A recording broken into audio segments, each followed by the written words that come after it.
The fourth book of Moses, called Numbers. Chapter 1. Now the Lord spoke to Moses in the wilderness of Sinai, in the tabernacle of meeting, on the first day of the 2nd month, in the 2nd year after they had come out of the land of Egypt, saying, Take a census of all the congregation of the children of Israel by their families, by their fathers' houses, according to the number of names, every male individually, from 20 years old and above, all who are able to go to war in Israel. You and Aaron shall number them by their armies, and with you there shall be a man from every tribe, each one the head of his father's house. These are the names of the men who shall stand with you. From Reuben, Elizur, the son of Shedeur. From Simeon, Shelumiel, the son of Zurishaddai. From Judah, Nashon, the son of Amminadab. From Issachar, Nethanel, the son of Zuar. From Zebulun, Eliab, the son of Helon. From the sons of Joseph, from Ephraim, Elishama, the son of Ammihud. From Manasseh, Gamaliel, the son of Pedazah. From Benjamin, Abidan, the son of Gideoni. From Dan, Ahiezer, the son of Ammishaddai. From Asher, Pagiel, the son of Ochran. From Gad, Eliasaph, the son of Duel. From Naphtali, Ahira, the son of Enan. These were chosen from the congregation, leaders of their fathers' tribes, heads of the divisions in Israel. Then Moses and Aaron took these men who had been mentioned by name, and they assembled all the congregation together on the first day of the 2nd month. And they recited their ancestry by families, by their fathers' houses, according to the number of names, from 20 years old and above, each one individually. As the Lord commanded Moses, so he numbered them in the wilderness of Sinai. Now the children of Reuben, Israel's oldest son, their genealogies by their families, by their father's house, according to the number of names, every male individually from 20 years old and above, all who were able to go to war, those who were numbered of the tribe of Reuben were 46,500. From the children of Simeon, their genealogies by their families, by their father's house, of those who were numbered, according to the number of names, every male individually from 20 years old and above, all who were able to go to war, those who were numbered of the tribe of Simeon were 59,300. From the children of Gad, their genealogies by their families, by their father's house, according to the number of names, from 20 years old and above, all who were able to go to war, those who were numbered of the tribe of Gad were 45,650. From the children of Judah, their genealogies by their families, by their father's house, according to the number of names, from 20 years old and above, all who were able to go to war, those who were numbered of the tribe of Judah were 74,600. From the children of Issachar, their genealogies by their families, by their father's house, according to the number of names, from 20 years old and above, all who were able to go to war, those who were numbered of the tribe of Issachar were 54,400. From the children of Zebulun, their genealogies by their families, by their father's house, according to the number of names, from 20 years old and above, all who were able to go to war, those who were numbered of the tribe of Zebulun were 57,400. From the sons of Joseph, the children of Ephraim, their genealogies by their families, by their father's house, according to the number of names, from 20 years old and above, all who were able to go to war, those who were numbered of the tribe of Ephraim were 40,500. From the children of Manasseh, their genealogies by their families, by their father's house, according to the number of names, from 20 years old and above, all who were able to go to war, Those who were numbered of the tribe of Manasseh were 32,200. From the children of Benjamin, their genealogies, by their families, by their father's house, according to the number of names, from 20 years old and above, all who were able to go to war. Those who were numbered of the tribe of Benjamin were 35,400. From the children of Dan, their genealogies, by their families, by their father's house, according to the number of names, from 20 years old and above, all who were able to go to war. Those who were numbered of the tribe of Dan were 62,700. From the children of Asher, their genealogies, by their families, by their father's house, according to the number of names, from 20 years old and above, all who were able to go to war. Those who were numbered of the tribe of Asher were 41,500.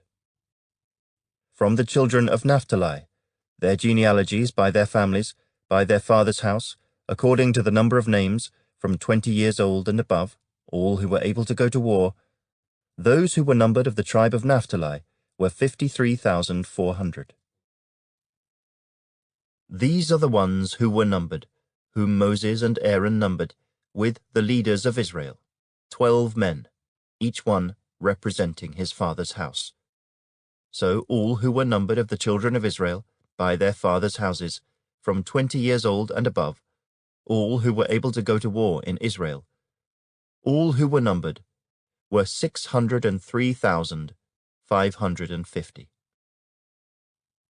But the Levites were not numbered among them by their father's tribe, for the Lord had spoken to Moses, saying, "Only the tribe of Levi you shall not number, nor take a census of them among the children of Israel.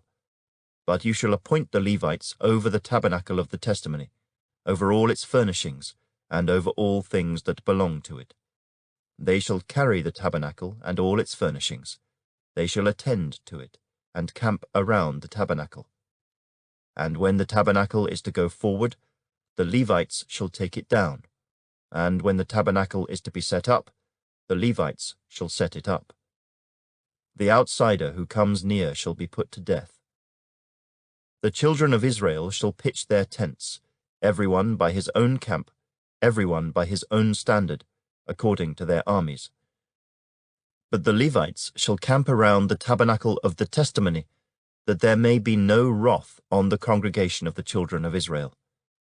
And the Levites shall keep charge of the tabernacle of the testimony. Thus the children of Israel did, according to all that the Lord commanded Moses, so they did. Chapter 2. And the Lord spoke to Moses and Aaron, saying, Every one of the children of Israel shall camp by his own standard, beside the emblems of his father's house. They shall camp some distance from the tabernacle of meeting. On the east side, toward the rising of the sun, those of the standard of the forces with Judah shall camp according to their armies. And Nahshon, the son of Amminadab, shall be the leader of the children of Judah. And his army was numbered at 74,600. Those who camp next to him shall be the tribe of Issachar, and Nethanel the son of Zuar shall be the leader of the children of Issachar. And his army was numbered at 54,400. Then comes the tribe of Zebulun, and Eliab the son of Helon shall be the leader of the children of Zebulun. And his army was numbered at 57,400. All who were numbered according to their armies of the forces with Judah, 186,400. These shall break camp first. On the south side shall be the standard of the forces with Reuben, according to their armies. And the leader of the children of Reuben shall be Elizur the son of Shedeiah. And his army was numbered at 46,500. Those who camp next to him shall be the tribe of Simeon, and the leader of the children of Simeon shall be Shelumiel the son of Zurishaddai. And his army was numbered at 59,300. Then comes the tribe of Gad, and the leader of the children of Gad shall be Eliasaph, the son of Reuel. And his army was numbered at 45,650. All who were numbered according to their armies of the forces with Reuben, 151,450. They shall be the second to break camp. And the tabernacle of meeting shall move out with the camp of the Levites in the middle of the camps. As they camp, so they shall move out, every one in his place, by their standards. On the west side shall be the standard of the forces with Ephraim, according to their armies, and the leader of the children of Ephraim shall be Elishama, the son of Ammihud. And his army was numbered at 40,500. Next to him comes the tribe of Manasseh, and the leader of the children of Manasseh shall be Gamaliel, the son of Pedazur. And his army was numbered at 32,200. Then comes the tribe of Benjamin, and the leader of the children of Benjamin shall be Abidan, the son of Gideoni. And his army was numbered at 35,400. All who were numbered, according to their armies of the forces with Ephraim, 108,100.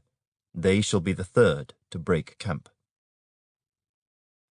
The standard of the forces with Dan shall be on the north side, according to their armies. And the leader of the children of Dan shall be Ahiezer, the son of Ammishaddai. And his army was numbered at 62,700. Those who camp next to him shall be the tribe of Asher, and the leader of the children of Asher shall be Pagiel, the son of Ochran. And his army was numbered at 41,500.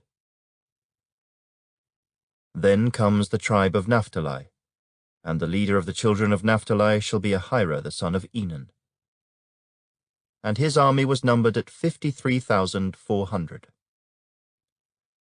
All who were numbered of the forces with Dan, 157,600, they shall break camp last with their standards. These are the ones who were numbered of the children of Israel by their fathers' houses. All who were numbered according to their armies of the forces were 603,550.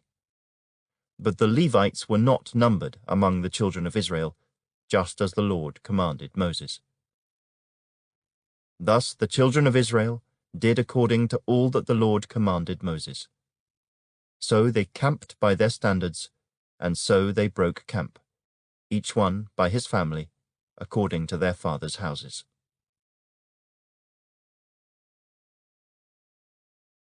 Chapter 3. Now these are the records of Aaron and Moses when the Lord spoke with Moses on Mount Sinai. And these are the names of the sons of Aaron: Nadab, the firstborn, and Abihu, Eleazar, and Ithamar. These are the names of the sons of Aaron, the anointed priests, whom he consecrated to minister as priests. Nadab and Abihu had died before the Lord, when they offered profane fire before the Lord in the wilderness of Sinai, and they had no children. So Eleazar and Ithamar ministered as priests in the presence of Aaron their father.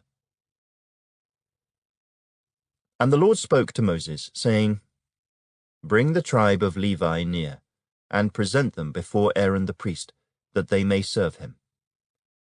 And they shall attend to his needs, and the needs of the whole congregation, before the tabernacle of meeting, to do the work of the tabernacle.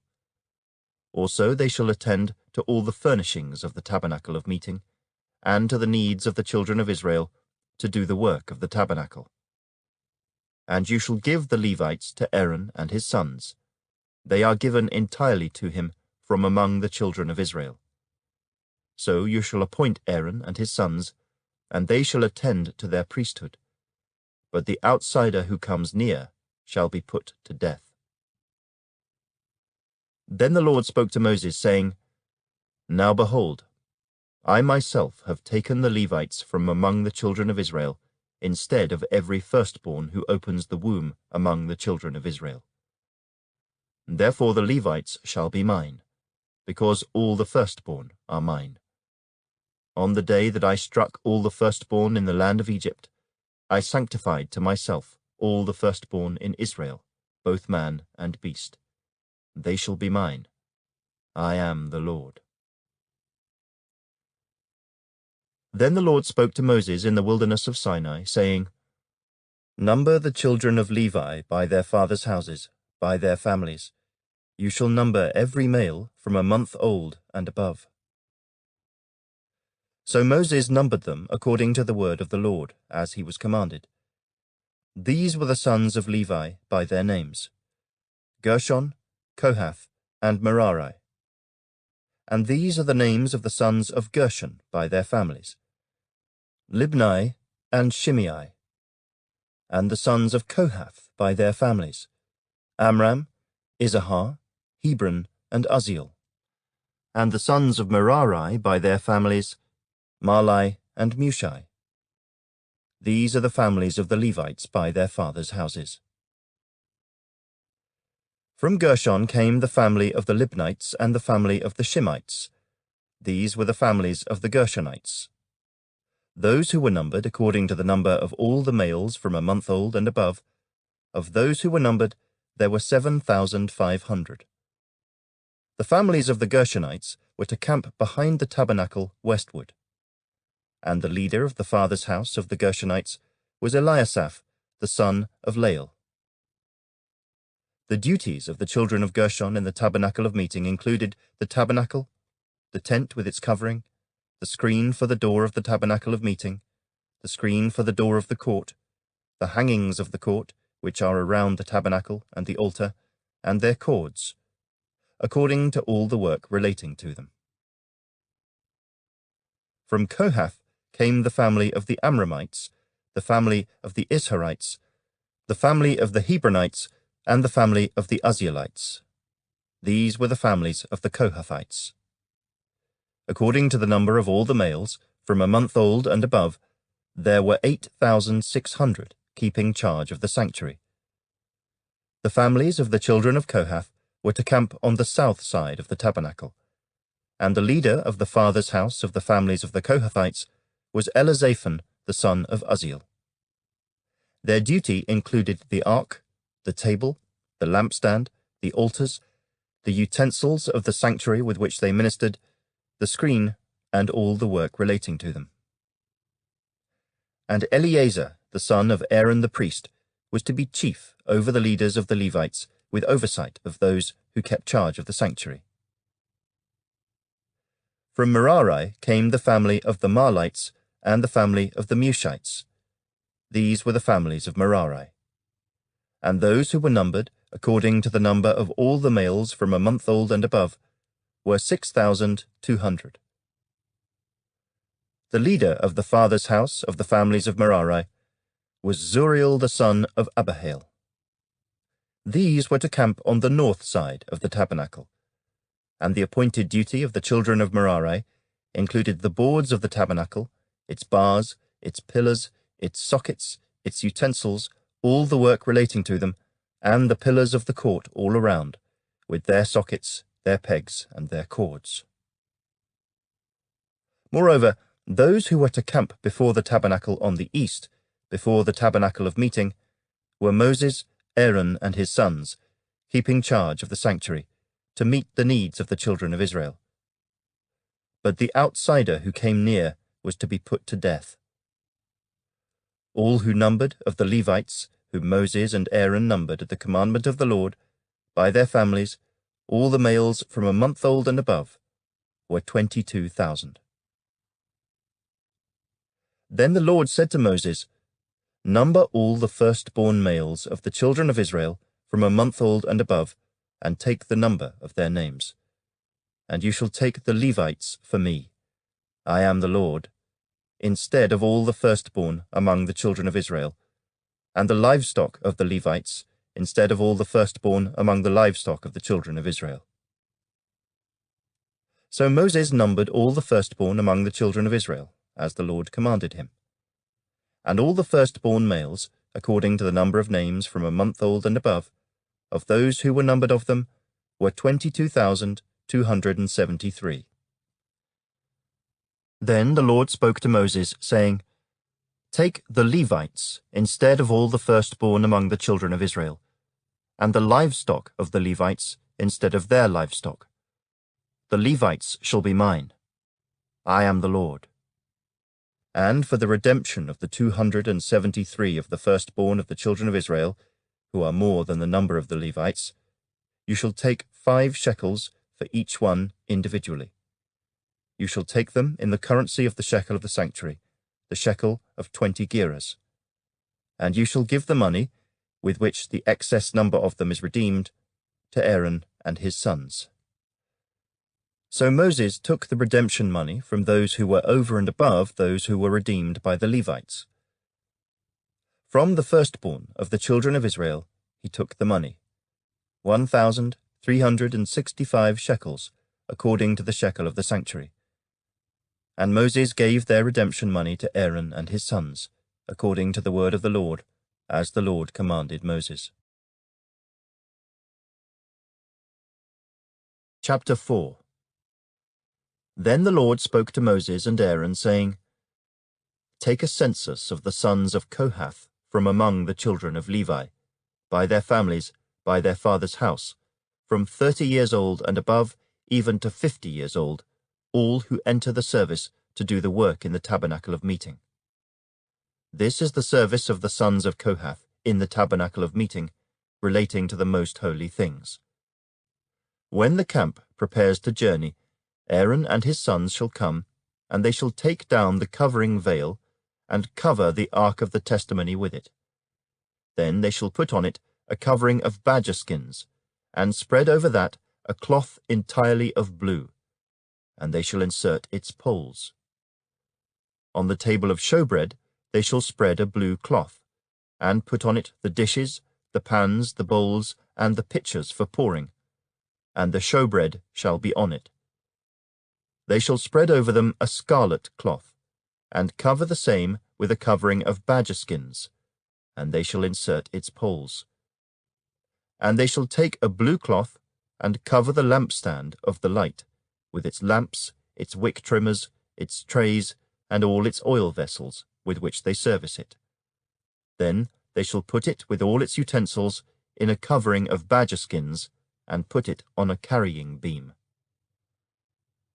Over the golden altar they shall spread a blue cloth, and cover it with a covering of badger skins, and they shall insert its poles.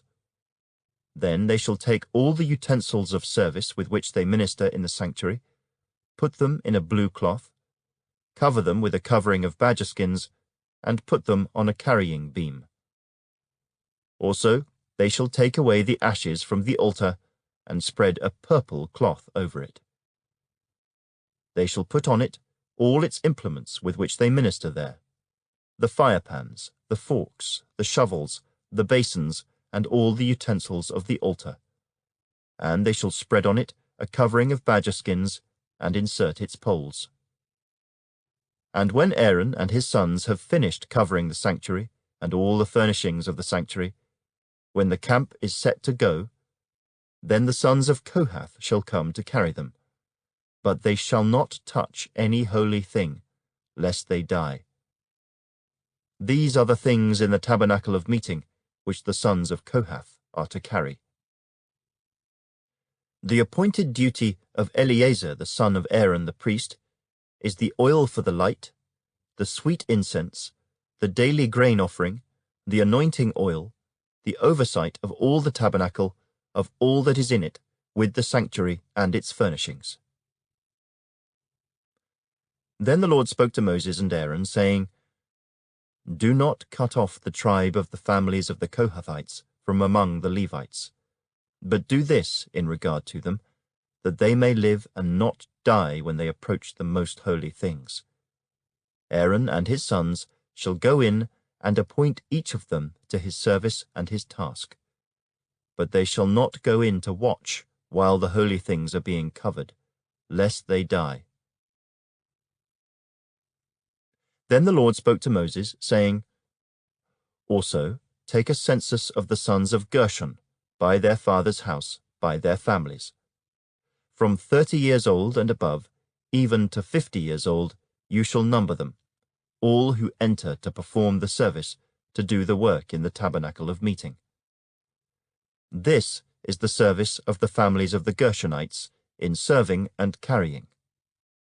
They shall carry the curtains of the tabernacle and the tabernacle of meeting with its covering, the covering of badger skins that is on it, the screen for the door of the tabernacle of meeting, the screen for the door of the gate of the court, the hangings of the court which are around the tabernacle and altar, and their cords, all the furnishings for their service, and all that is made for these things.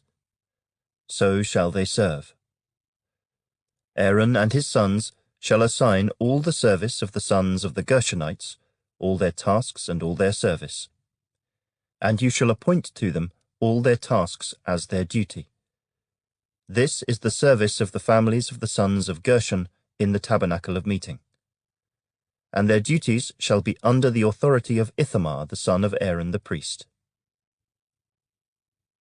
As for the sons of Merari, you shall number them by their families and by their father's house. From 30 years old and above, even to 50 years old, you shall number them, everyone who enters the service to do the work of the tabernacle of meeting. And this is what they must carry as all their service for the tabernacle of meeting: the boards of the tabernacle, its bars, its pillars, its sockets, and the pillars around the court with their sockets, pegs, and cords, with all their furnishings and all their service. And you shall assign to each man by name the items he must carry. This is the service of the families of the sons of Merari, as all their service for the tabernacle of meeting, under the authority of Ithamar the son of Aaron the priest. And Moses, Aaron, and the leaders of the congregation numbered the sons of the Kohathites by their families and by their father's house, from 30 years old and above, even to 50 years old, everyone who entered the service for work in the tabernacle of meeting. And those who were numbered by their families were 2,750. These were the ones who were numbered of the families of the Kohathites, all who might serve in the tabernacle of meeting, whom Moses and Aaron numbered according to the commandment of the Lord by the hand of Moses. And those who were numbered of the sons of Gershon, by their families and by their father's house, from 30 years old and above, even to 50 years old, everyone who entered the service for work in the tabernacle of meeting, those who were numbered by their families by their father's house, were 2,630. These are the ones who were numbered of the families of the sons of Gershon, of all who might serve in the tabernacle of meeting, whom Moses and Aaron numbered according to the commandment of the Lord. Those of the families of the sons of Merari, who were numbered, by their families, by their father's house, from 30 years old and above, even to 50 years old, everyone who entered the service for work in the tabernacle of meeting, those who were numbered by their families were 3,200. These are the ones who were numbered of the families of the sons of Merari, whom Moses and Aaron numbered, according to the word of the Lord by the hand of Moses. All who were numbered of the Levites, whom Moses, Aaron, and the leaders of Israel numbered, by their families and by their fathers' houses, from 30 years old and above, even to 50 years old, everyone who came to do the work of service and the work of bearing burdens in the tabernacle of meeting, those who were numbered were 8,580. According to the commandment of the Lord, they were numbered by the hand of Moses, each according to his service and according to his task. Thus were they numbered by him, as the Lord commanded Moses. Chapter 5. And the Lord spoke to Moses, saying, Command the children of Israel that they put out of the camp every leper, every one who has a discharge, and whoever becomes defiled by a corpse. You shall put out both male and female. You shall put them outside the camp, that they may not defile their camps in the midst of which I dwell. And the children of Israel did so, and put them outside the camp. As the Lord spoke to Moses, so the children of Israel did. Then the Lord spoke to Moses, saying, Speak to the children of Israel. When a man or woman commits any sin that men commit in unfaithfulness against the Lord, and that person is guilty, then he shall confess the sin which he has committed. He shall make restitution for his trespass in full, plus 1/5 of it, and give it to the one he has wronged. But if the man has no relative to whom restitution may be made for the wrong, the restitution for the wrong must go to the Lord for the priest, in addition to the ram of the atonement, with which atonement is made for him. Every offering of all the holy things of the children of Israel, which they bring to the priest, shall be his, and every man's holy things shall be his. Whatever any man gives the priest shall be his. And the Lord spoke to Moses, saying, Speak to the children of Israel, and say to them, If any man's wife goes astray and behaves unfaithfully toward him, and a man lies with her carnally, and it is hidden from the eyes of her husband, and it is concealed that she has defiled herself, and there was no witness against her, nor was she caught. If the spirit of jealousy comes upon him, and he becomes jealous of his wife, who has defiled herself, or if the spirit of jealousy comes upon him, and he becomes jealous of his wife, although she has not defiled herself, then the man shall bring his wife to the priest. He shall bring the offering required for her, 1/10 of an ephah of barley meal. He shall pour no oil on it, and put no frankincense on it, because it is a grain offering of jealousy, an offering for remembering, for bringing iniquity to remembrance. And the priest shall bring her near, and set her before the Lord. The priest shall take holy water in an earthen vessel, and take some of the dust that is on the floor of the tabernacle, and put it into the water. Then the priest shall stand the woman before the Lord, uncover the woman's head, and put the offering for remembering in her hands, which is the grain offering of jealousy. And the priest shall have in his hand the bitter water that brings a curse. And the priest shall put her under oath, and say to the woman, If no man has lain with you, and if you have not gone astray to uncleanness while under your husband's authority, be free from this bitter water that brings a curse. But if you have gone astray while under your husband's authority, and if you have defiled yourself, and some man other than your husband has lain with you, then the priest shall put the woman under the oath of the curse, and he shall say to the woman, The Lord make you a curse and an oath among your people, when the Lord makes your thigh rot and your belly swell. And may this water that causes the curse go into your stomach, and make your belly swell and your thigh rot. Then the woman shall say, Amen, so be it. Then the priest shall write these curses in a book, and he shall scrape them off into the bitter water, and he shall make the woman drink the bitter water that brings a curse, and the water that brings the curse shall enter her to become bitter.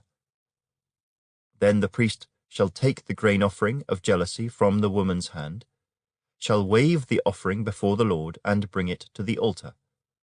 And the priest shall take a handful of the offering, as its memorial portion, burn it on the altar, and afterward make the woman drink the water. When he has made her drink the water, then it shall be, if she has defiled herself, and behaved unfaithfully toward her husband, that the water that brings a curse will enter her and become bitter, and her belly will swell, her thigh will rot, and the woman will become a curse among her people. But if the woman has not defiled herself, and is clean, then she shall be free, and may conceive children. This is the law of jealousy, when a wife, while under her husband's authority, goes astray and defiles herself, or when the spirit of jealousy comes upon a man, and he becomes jealous of his wife. Then he shall stand the woman before the Lord, and the priest shall execute all this law upon her. Then the man shall be free from iniquity, but that woman shall bear her guilt. Chapter 6. Then the Lord spoke to Moses, saying, Speak to the children of Israel, and say to them, When either a man or woman consecrates an offering to take the vow of a Nazirite, to separate himself to the Lord, he shall separate himself from wine and similar drink. He shall drink neither vinegar made from wine, nor vinegar made from similar drink. Neither shall he drink any grape juice, nor eat fresh grapes or raisins. All the days of his separation he shall eat nothing that is produced by the grapevine, from seed to skin. All the days of the vow of his separation no razor shall come upon his head. Until the days are fulfilled for which he separated himself to the Lord, he shall be holy. Then he shall let the locks of the hair of his head grow. All the days that he separates himself to the Lord, he shall not go near a dead body. He shall not make himself unclean, even for his father or his mother, for his brother or his sister, when they die, because his separation to God is on his head. All the days of his separation he shall be holy to the Lord. And if anyone dies very suddenly beside him, and he defiles his consecrated head, then he shall shave his head on the day of his cleansing. On the 7th day he shall shave it. Then on the 8th day he shall bring 2 turtle doves or 2 young pigeons to the priest, to the door of the tabernacle of meeting. And the priest shall offer one as a sin offering, and the other as a burnt offering, and make atonement for him, because he sinned in regard to the corpse. And he shall sanctify his head that same day. He shall consecrate to the Lord the days of his separation, and bring a male lamb in its 1st year as a trespass offering. But the former days shall be lost, because his separation was defiled. Now this is the law of the Nazirite. When the days of his separation are fulfilled, he shall be brought to the door of the tabernacle of meeting. And he shall present his offering to the Lord, 1 male lamb in its 1st year without blemish, as a burnt offering, 1 ewe lamb in its 1st year without blemish, as a sin offering, 1 ram without blemish, as a peace offering, a basket of unleavened bread, cakes of fine flour mixed with oil, unleavened wafers anointed with oil, and their grain offering with their drink offerings. Then the priest shall bring them before the Lord, and offer his sin offering and his burnt offering. And he shall offer the ram as a sacrifice of a peace offering to the Lord, with the basket of unleavened bread. The priest shall also offer its grain offering and its drink offering. Then the Nazirite shall shave his consecrated head at the door of the tabernacle of meeting, and shall take the hair from his consecrated head, and put it on the fire which is under the sacrifice of the peace offering. And the priest shall take the boiled shoulder of the ram, 1 unleavened cake from the basket, and 1 unleavened wafer, and put them upon the hands of the Nazirite after he has shaved his consecrated hair. And the priest shall wave them as a wave offering before the Lord. They are holy for the priest, together with the breast of the wave offering and the thigh of the heave offering. After that, the Nazirite may drink wine. This is the law of the Nazirite, who vows to the Lord the offering for his separation, and besides that, whatever else his hand is able to provide. According to the vow which he takes, so he must do according to the law of his separation. And the Lord spoke to Moses, saying, Speak to Aaron and his sons, saying, This is the way you shall bless the children of Israel. say to them, "The Lord bless you and keep you. The Lord make his face shine upon you and be gracious to you. The Lord lift up his countenance upon you and give you peace." So they shall put my name on the children of Israel, and I will bless them.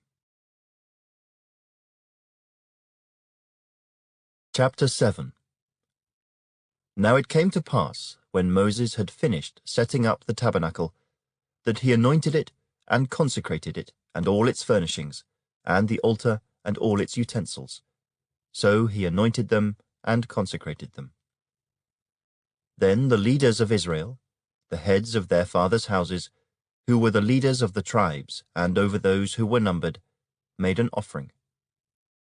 And they brought their offering before the Lord, 6 covered carts and 12 oxen, a cart for every 2 of the leaders, and for each one an ox, and they presented them before the tabernacle. Then the Lord spoke to Moses, saying, "Accept these from them, that they may be used in doing the work of the tabernacle of meeting. And you shall give them to the Levites, to every man according to his service." So Moses took the carts and the oxen, and gave them to the Levites. 2 carts and 4 oxen he gave to the sons of Gershon, according to their service. And 4 carts and 8 oxen he gave to the sons of Merari, according to their service, under the authority of Ithamar the son of Aaron the priest. But to the sons of Kohath he gave none, because theirs was the service of the holy things, which they carried on their shoulders. Now the leaders offered the dedication offering for the altar when it was anointed. So the leaders offered their offering before the altar. For the Lord said to Moses, "They shall offer their offering, 1 leader each day, for the dedication of the altar."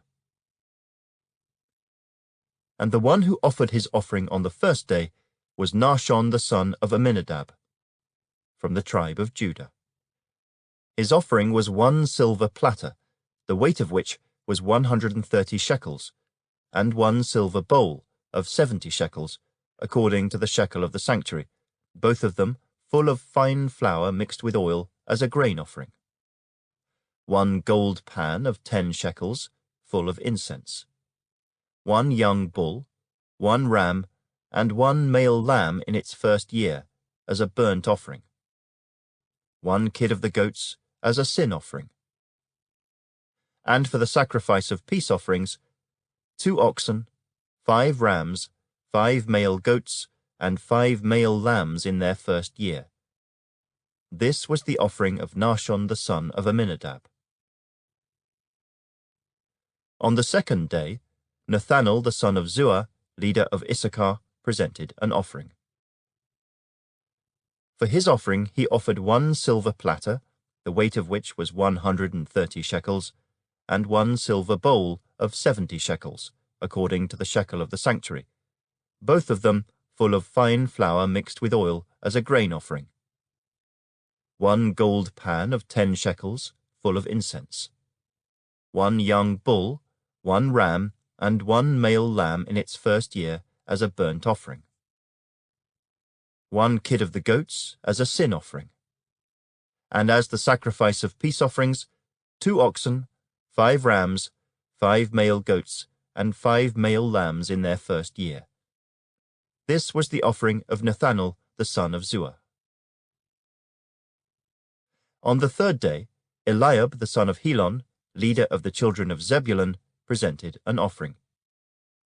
His offering was 1 silver platter, the weight of which was 130 shekels, and 1 silver bowl of 70 shekels, according to the shekel of the sanctuary, both of them full of fine flour mixed with oil as a grain offering. 1 gold pan of 10 shekels, full of incense. 1 young bull, 1 ram, and 1 male lamb in its first year as a burnt offering. 1 kid of the goats as a sin offering. And for the sacrifice of peace offerings, 2 oxen, 5 rams, 5 male goats, and 5 male lambs in their first year.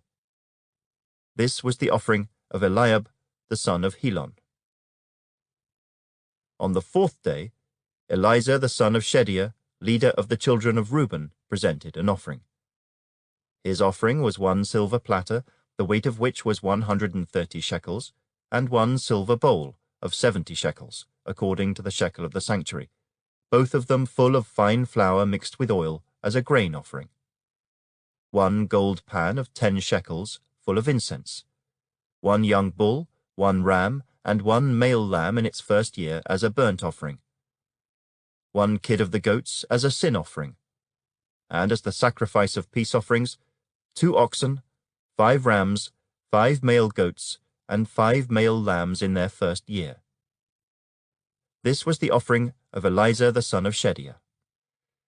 On the 5th day, Shelumiel the son of Zurishaddai, leader of the children of Simeon, presented an offering.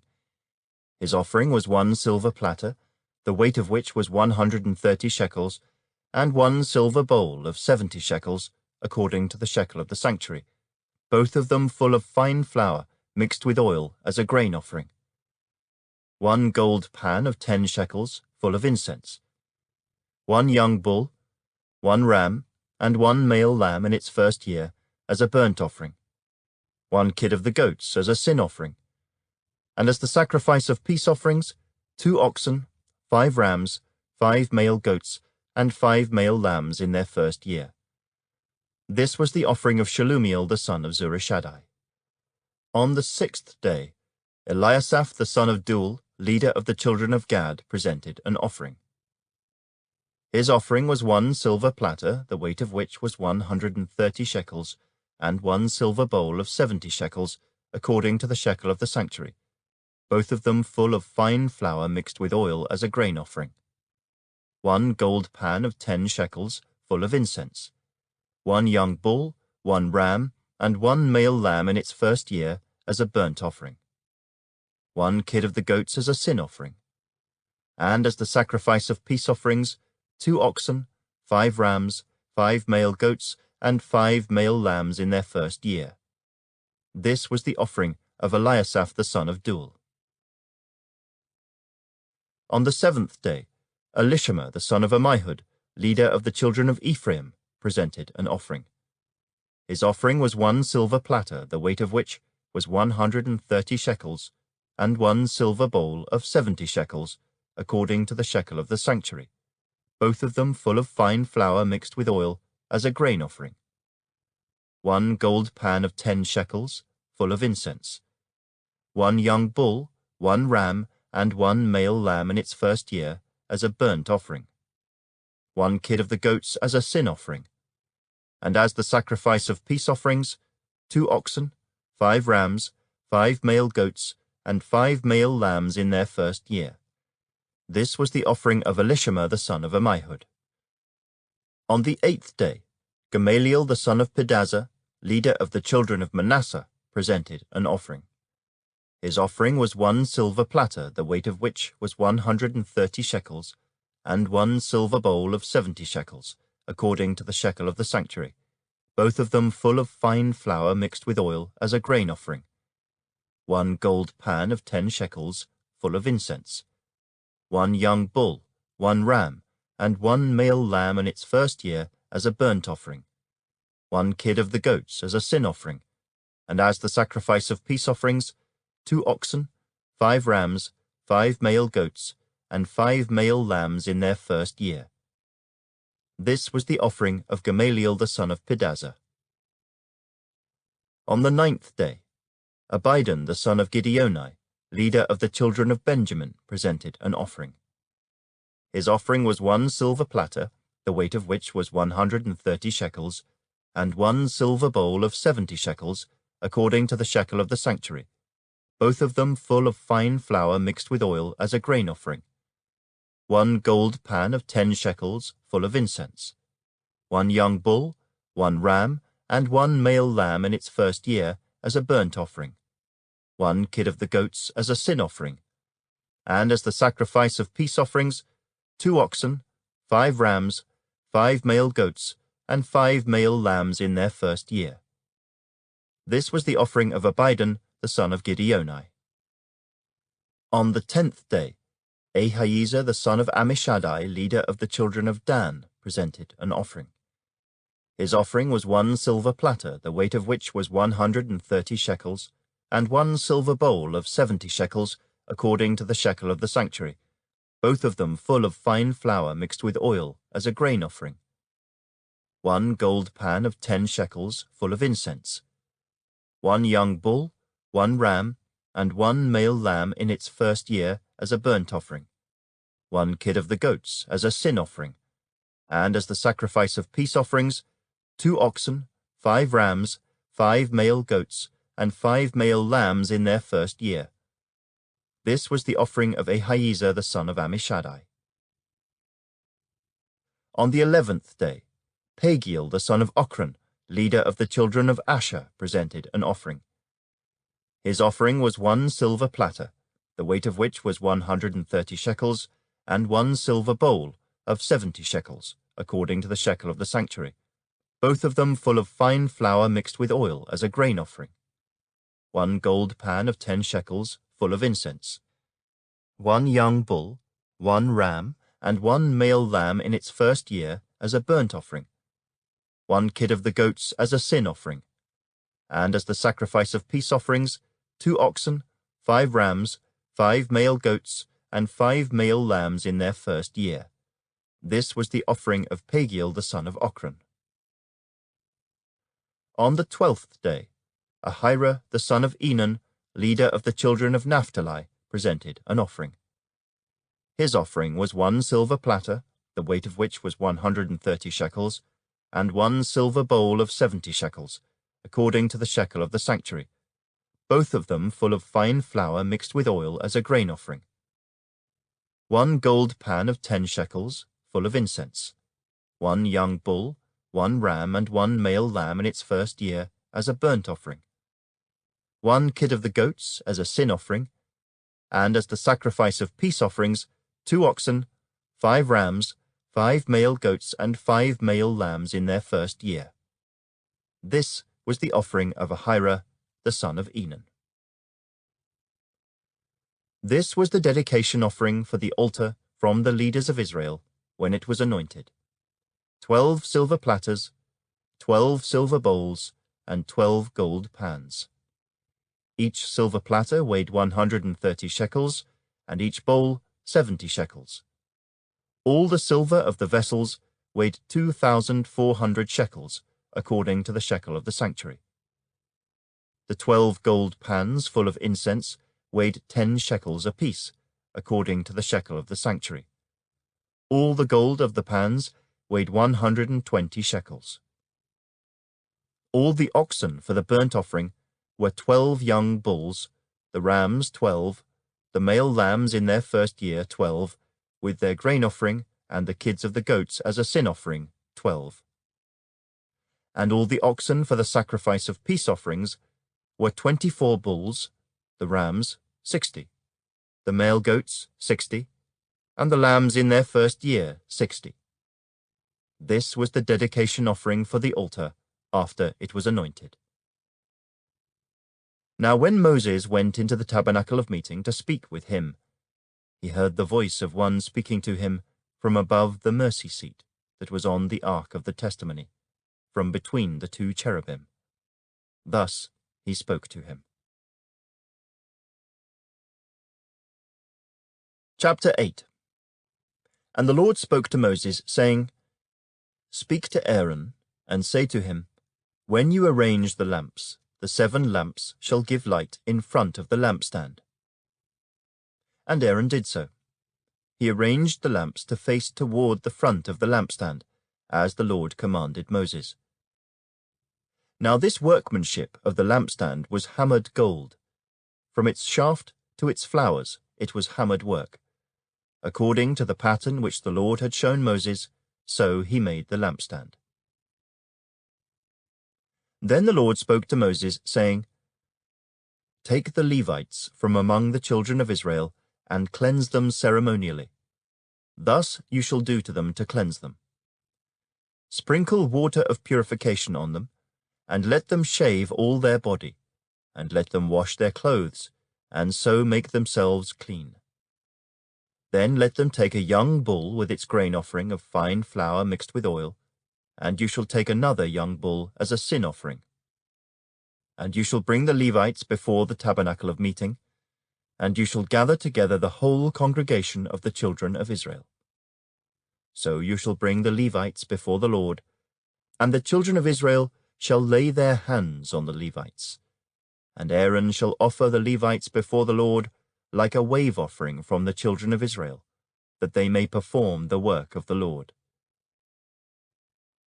Then the Levites shall lay their hands on the heads of the young bulls, and you shall offer one as a sin offering and the other as a burnt offering to the Lord, to make atonement for the Levites. And you shall stand the Levites before Aaron and his sons, and then offer them like a wave offering to the Lord. Thus you shall separate the Levites from among the children of Israel, and the Levites shall be mine. After that, the Levites shall go in to service the tabernacle of meeting. So you shall cleanse them, and offer them like a wave offering. For they are wholly given to me from among the children of Israel. I have taken them for myself, instead of all who opened the womb, the firstborn of all the children of Israel. For all the firstborn among the children of Israel are mine, both man and beast. On the day that I struck all the firstborn in the land of Egypt, I sanctified them to myself. I have taken the Levites instead of all the firstborn of the children of Israel. And I have given the Levites as a gift to Aaron and his sons from among the children of Israel, to do the work for the children of Israel in the tabernacle of meeting, and to make atonement for the children of Israel, that there be no plague among the children of Israel, when the children of Israel come near the sanctuary. Thus Moses and Aaron and all the congregation of the children of Israel did to the Levites. According to all that the Lord commanded Moses concerning the Levites, so the children of Israel did to them. And the Levites purified themselves, and washed their clothes. Then Aaron presented them like a wave offering before the Lord. And Aaron made atonement for them to cleanse them. After that, the Levites went in to do their work in the tabernacle of meeting before Aaron and his sons. As the Lord commanded Moses concerning the Levites, so they did to them. Then the Lord spoke to Moses, saying, This is what pertains to the Levites. From 25 years old and above, one may enter to perform service in the work of the tabernacle of meeting. And at the age of 50 years, they must cease performing this work, and shall work no more. They may minister with their brethren in the tabernacle of meeting to attend to needs, but they themselves shall do no work. Thus you shall do to the Levites regarding their duties. Chapter 9. Now the Lord spoke to Moses in the wilderness of Sinai, in the first month of the 2nd year after they had come out of the land of Egypt, saying, Let the children of Israel keep the Passover at its appointed time. On the 14th day of this month, at twilight, you shall keep it at its appointed time. According to all its rites and ceremonies you shall keep it. So Moses told the children of Israel that they should keep the Passover. And they kept the Passover on the 14th day of the first month, at twilight, in the wilderness of Sinai. According to all that the Lord commanded Moses, so the children of Israel did. Now there were certain men who were defiled by a human corpse, so that they could not keep the Passover on that day. And they came before Moses and Aaron that day. And those men said to him, We became defiled by a human corpse. Why are we kept from presenting the offering of the Lord at its appointed time among the children of Israel? And Moses said to them, Stand still, that I may hear what the Lord will command concerning you.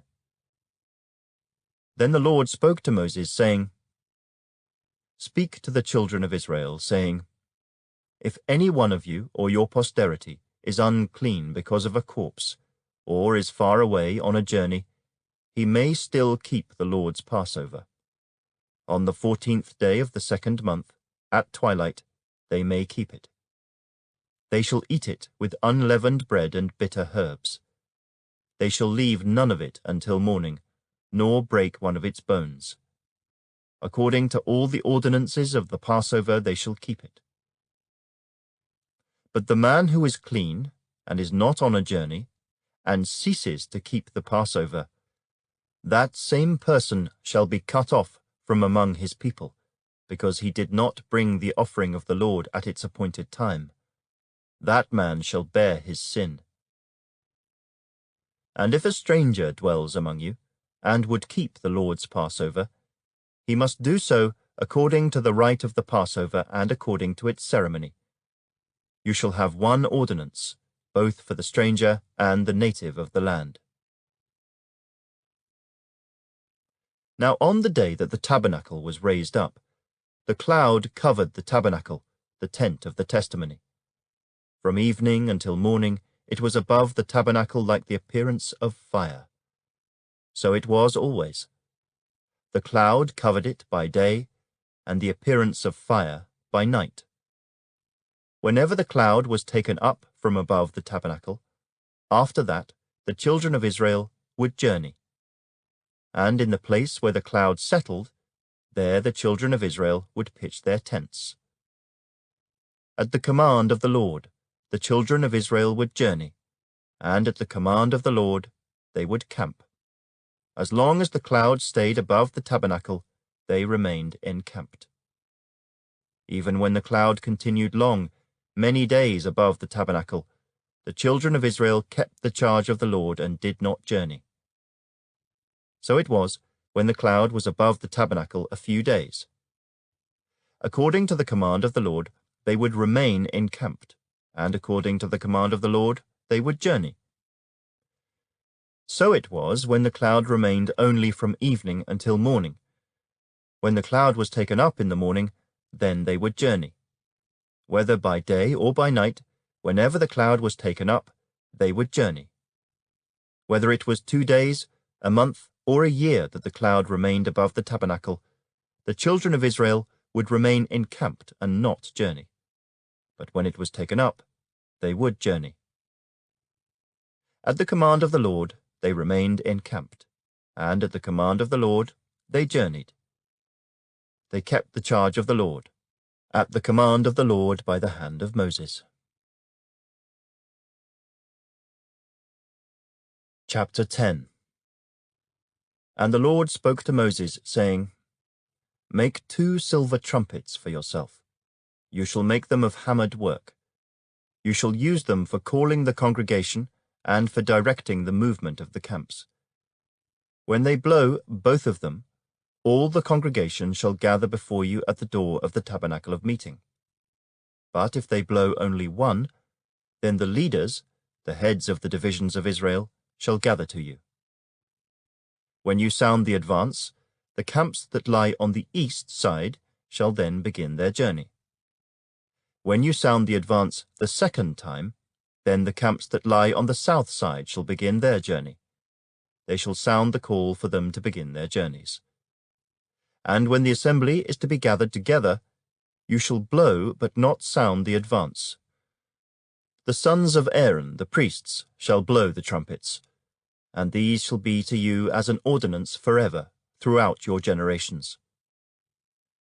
When you go to war in your land against the enemy who oppresses you, then you shall sound an alarm with the trumpets, and you will be remembered before the Lord your God, and you will be saved from your enemies.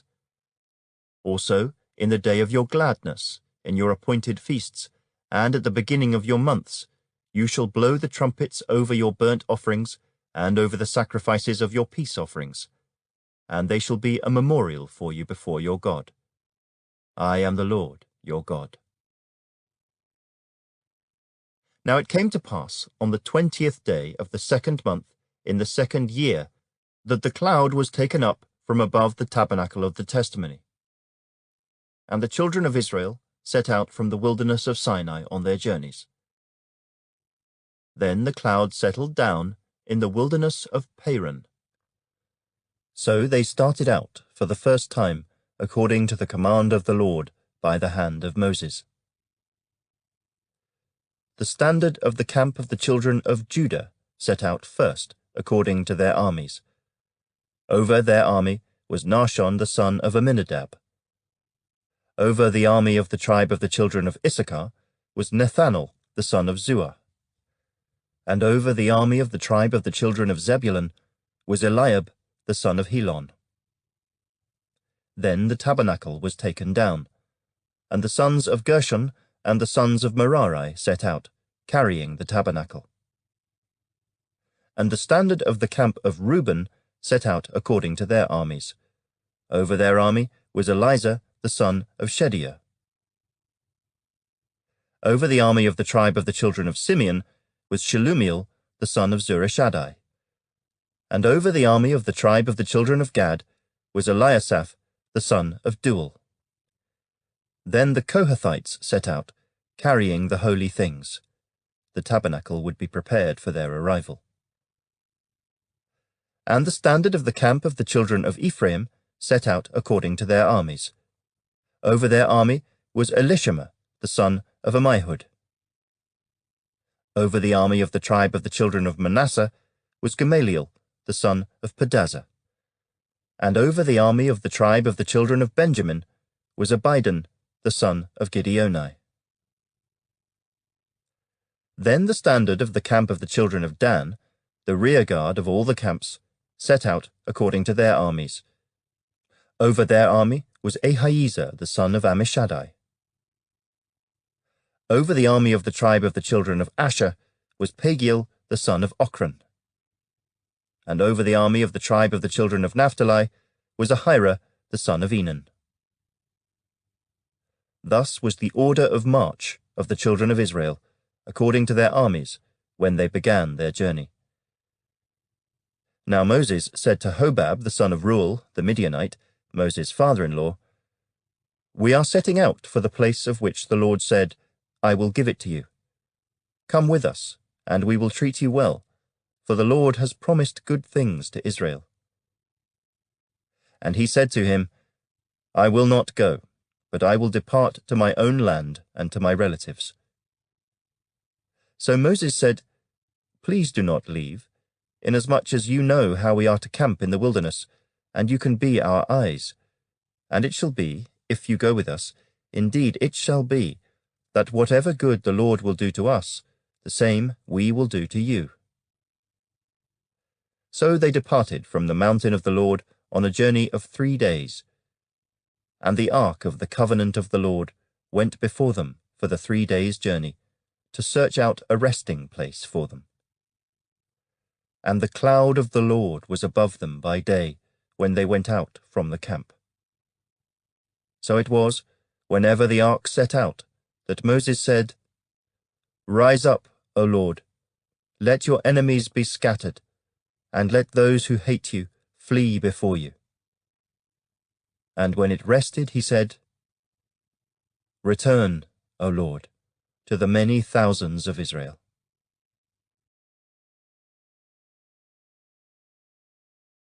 Chapter 11. Now when the people complained, it displeased the Lord, for the Lord heard it, and his anger was aroused. So the fire of the Lord burned among them, and consumed some in the outskirts of the camp. Then the people cried out to Moses, and when Moses prayed to the Lord, the fire was quenched. So he called the name of the place Taberah, because the fire of the Lord had burned among them. Now the mixed multitude who were among them yielded to intense craving. So the children of Israel also wept again and said, "Who will give us meat to eat? We remember the fish which we ate freely in Egypt, the cucumbers, the melons, the leeks, the onions, and the garlic. But now our whole being is dried up. There is nothing at all except this manna before our eyes." Now the manna was like coriander seed, and its colour like the colour of bdellium. The people went about and gathered it, ground it on millstones, or beat it in the mortar, cooked it in pans, and made cakes of it. and its taste was like the taste of pastry prepared with oil. And when the dew fell on the camp in the night, the manna fell on it. Then Moses heard the people weeping throughout their families, everyone at the door of his tent, and the anger of the Lord was greatly aroused. Moses also was displeased. So Moses said to the Lord, "Why have you afflicted your servant? And why have I not found favor in your sight, that you have laid the burden of all these people on me? Did I conceive all these people? Did I beget them, that you should say to me, 'Carry them in your bosom, as a guardian carries a nursing child, to the land which you swore to their fathers'? Where am I to get meat to give to all these people? For they weep all over me, saying, 'Give us meat that we may eat.' I am not able to bear all these people alone, because the burden is too heavy for me. If you treat me like this, please kill me here and now, if I have found favor in your sight, and do not let me see my wretchedness." So the Lord said to Moses, "Gather to me 70 men of the elders of Israel, whom you know to be the elders of the people and officers over them. Bring them to the tabernacle of meeting, that they may stand there with you. Then I will come down and talk with you there.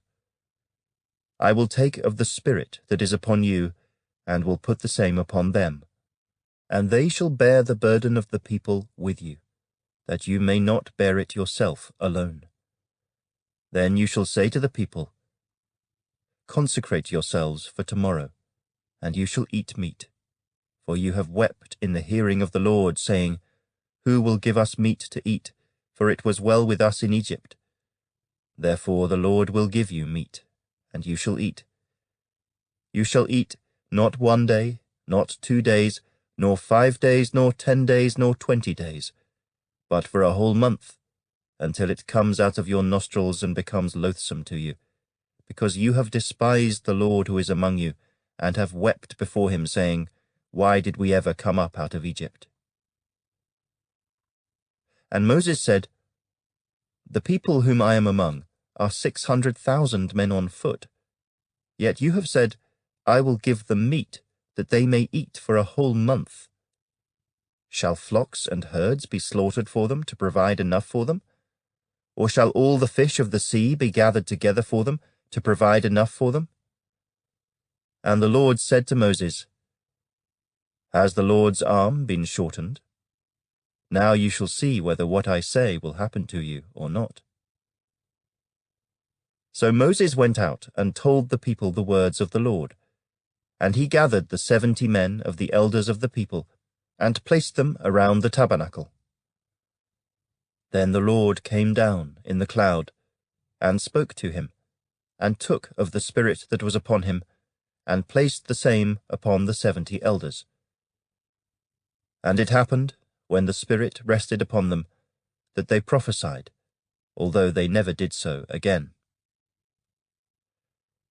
But 2 men had remained in the camp.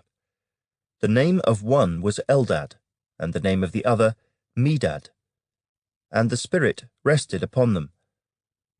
Now they were among those listed, but who had not gone out to the tabernacle, yet they prophesied in the camp. And a young man ran and told Moses and said, "Eldad and Medad are prophesying in the camp." So Joshua the son of Nun, Moses' assistant, one of his choice men, answered and said, "Moses, my lord, forbid them." Then Moses said to him, "Are you zealous for my sake? Oh, that all the Lord's people were prophets, and that the Lord would put his Spirit upon them." And Moses returned to the camp, he and the elders of Israel. Now a wind went out from the Lord, and it brought quail from the sea, and left them fluttering near the camp, about a day's journey on this side, and about a day's journey on the other side, all around the camp, and about 2 cubits above the surface of the ground. And the people stayed up all that day, all night, and all the next day, and gathered the quail. He who gathered least gathered 10 homers. And they spread them out for themselves all around the camp. But while the meat was still between their teeth, before it was chewed, the wrath of the Lord was aroused against the people, and the Lord struck the people with a very great plague. So he called the name of that place Kibroth Hattaavah, because there they buried the people who had yielded to craving. From Kibroth Hattaavah the people moved to Hazeroth, and camped at Hazeroth.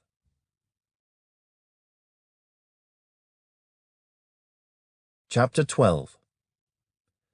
Then Miriam and Aaron spoke against Moses because of the Ethiopian woman whom he had married, for he had married an Ethiopian woman. So they said, "Has the Lord indeed spoken only through Moses? Has he not spoken through us also?" And the Lord heard it. Now the man Moses was very humble, more than all men who were on the face of the earth.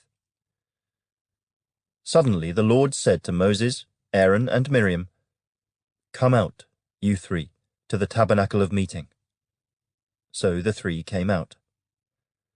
Then the Lord came down in the pillar of cloud, and stood in the door of the tabernacle, and called Aaron and Miriam. And they both went forward. Then he said, "Hear now my words. If there is a prophet among you, I, the Lord, make myself known to him in a vision. I speak to him in a dream. Not so with my servant Moses. He is faithful in all my house. I speak with him face to face, even plainly, and not in dark sayings. And he sees the form of the Lord. Why then were you not afraid to speak against my servant Moses?" So the anger of the Lord was aroused against them, and he departed. And when the cloud departed from above the tabernacle, suddenly Miriam became leprous, as white as snow. Then Aaron turned toward Miriam, and there she was, a leper. So Aaron said to Moses, "O my Lord, please do not lay this sin on us, in which we have done foolishly and in which we have sinned. Please do not let her be as one dead, whose flesh is half consumed when he comes out of his mother's womb." So Moses cried out to the Lord, saying, "Please heal her, O God, I pray." Then the Lord said to Moses, "If her father had but spit in her face, would she not be shamed 7 days? Let her be shut out of the camp 7 days, and afterward she may be received again." So Miriam was shut out of the camp 7 days, and the people did not journey till Miriam was brought in again. And afterward the people moved from Hazeroth and camped in the wilderness of Paran. Chapter 13. And the Lord spoke to Moses, saying, "Send men to spy out the land of Canaan, which I am giving to the children of Israel. From each tribe of their fathers you shall send a man, every one a leader among them." So Moses sent them from the wilderness of Paran, according to the command of the Lord, all of them men who were heads of the children of Israel. Now these were their names. From the tribe of Reuben, Shemuiah, the son of Zaccur. From the tribe of Simeon, Shaphat, the son of Hori. From the tribe of Judah, Caleb, the son of Jephunneh. From the tribe of Issachar, Igal, the son of Joseph. From the tribe of Ephraim, Hoshea, the son of Nun. From the tribe of Benjamin, Paltai, the son of Raphu. From the tribe of Zebulun, Gadiel, the son of Sodai.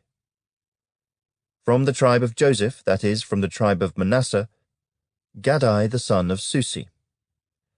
From the tribe of Dan, Amiel, the son of Gemalli. From the tribe of Asher, Sether, the son of Michael. From the tribe of Naphtali, Nabai, the son of Vophsi. From the tribe of Gad, Geuel, the son of Machi.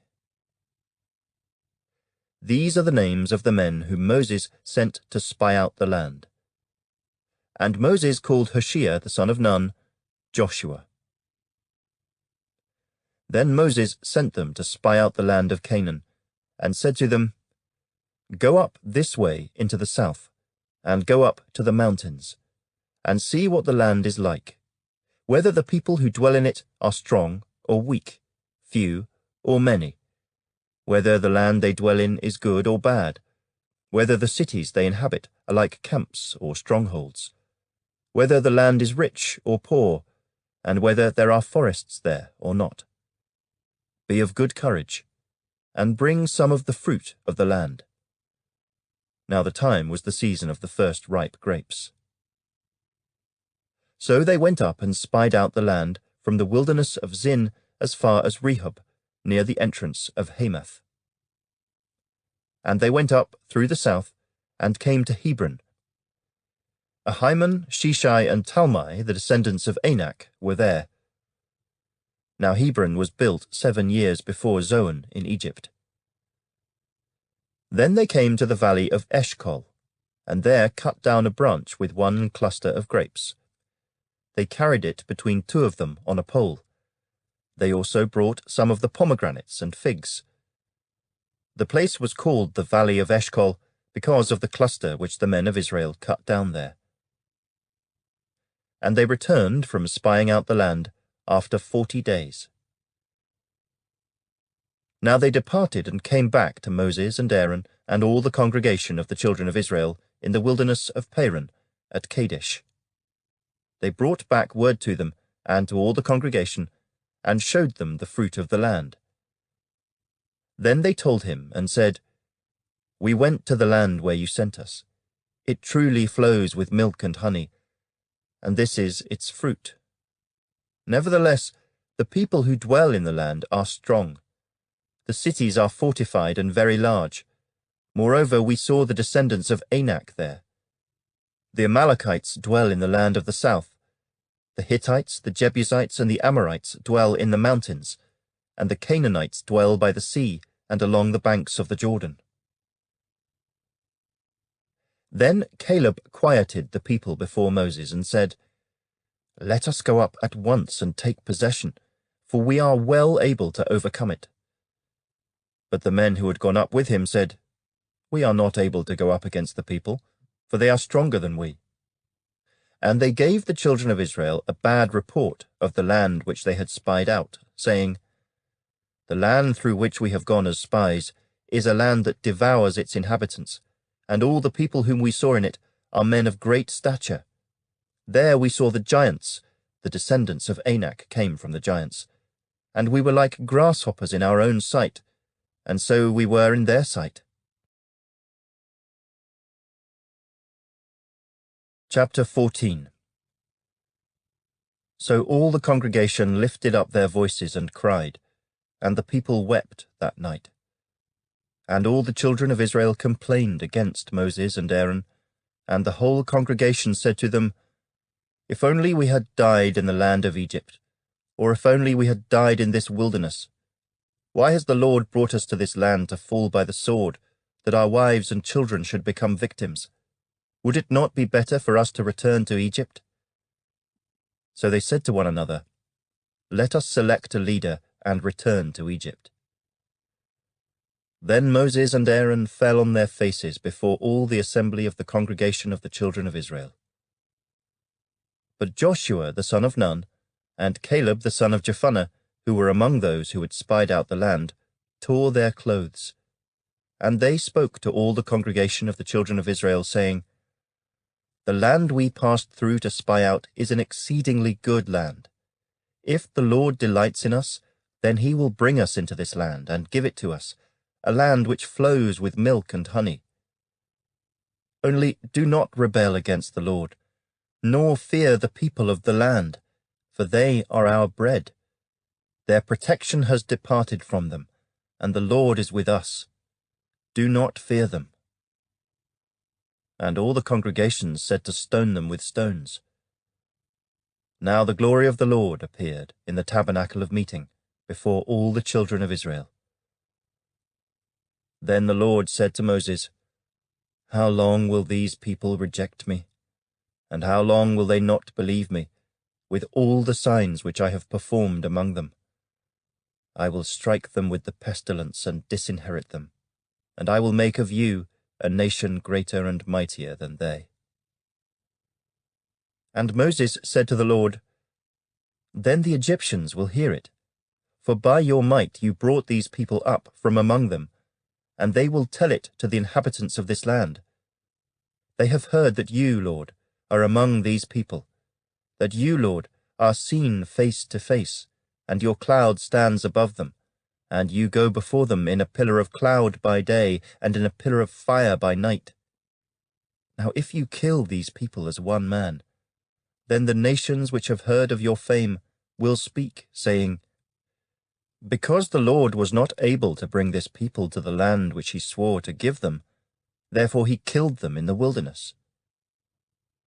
And now, I pray, let the power of my Lord be great, just as you have spoken, saying, The Lord is long-suffering and abundant in mercy, forgiving iniquity and transgression, but he by no means clears the guilty, visiting the iniquity of the fathers on the children to the third and fourth generation. Pardon the iniquity of this people, I pray, according to the greatness of your mercy, just as you have forgiven this people from Egypt even until now. Then the Lord said, I have pardoned, according to your word. But truly, as I live, all the earth shall be filled with the glory of the Lord.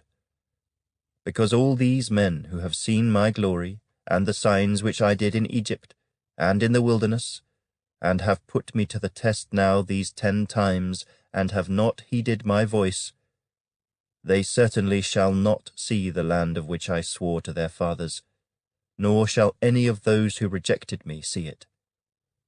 But my servant Caleb, because he has a different spirit in him, and has followed me fully, I will bring into the land where he went, and his descendants shall inherit it. Now the Amalekites and the Canaanites dwell in the valley. Tomorrow, turn and move out into the wilderness, by the way of the Red Sea. And the Lord spoke to Moses and Aaron, saying, How long shall I bear with this evil congregation who complain against me?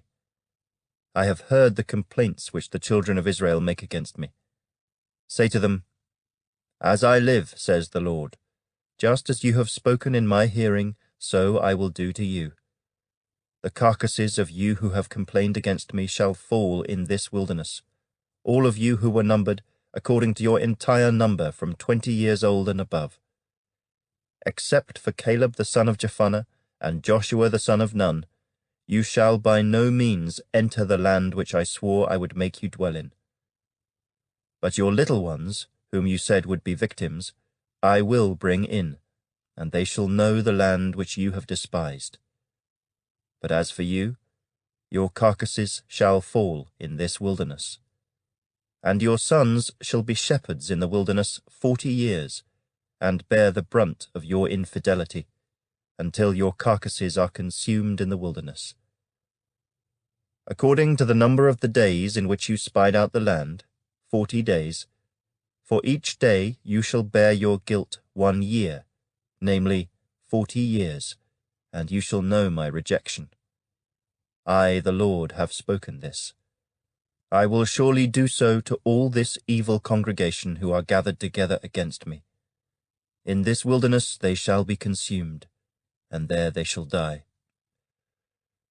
Now the men whom Moses sent to spy out the land, who returned and made all the congregation complain against him, by bringing a bad report of the land, those very men who brought the evil report about the land, died by the plague before the Lord. But Joshua the son of Nun, and Caleb the son of Jephunneh, remained alive, of the men who went to spy out the land. Then Moses told these words to all the children of Israel, and the people mourned greatly. And they rose early in the morning, and went up to the top of the mountain, saying, Here we are, and we will go up to the place which the Lord has promised, for we have sinned. And Moses said, Now why do you transgress the command of the Lord? For this will not succeed. Do not go up, lest you be defeated by your enemies, for the Lord is not among you. For the Amalekites and the Canaanites are there before you, and you shall fall by the sword. Because you have turned away from the Lord will not be with you. But they presumed to go up to the mountain-top. Nevertheless, neither the ark of the covenant of the Lord nor Moses departed from the camp. Then the Amalekites and the Canaanites who dwelt in that mountain came down and attacked them, and drove them back as far as Hormah. Chapter 15. And the Lord spoke to Moses, saying, Speak to the children of Israel, and say to them, When you have come into the land you are to inhabit, which I am giving to you, and you make an offering by fire to the Lord, a burnt offering or a sacrifice, to fulfill a vow or as a free-will offering, or in your appointed feasts, to make a sweet aroma to the Lord from the herd or the flock, then he who presents his offering to the Lord shall bring a grain offering of 1/10 of an ephah of fine flour mixed with 1/4 of a hin of oil, and 1/4 of a hin of wine as a drink offering you shall prepare with the burnt offering or the sacrifice for each lamb.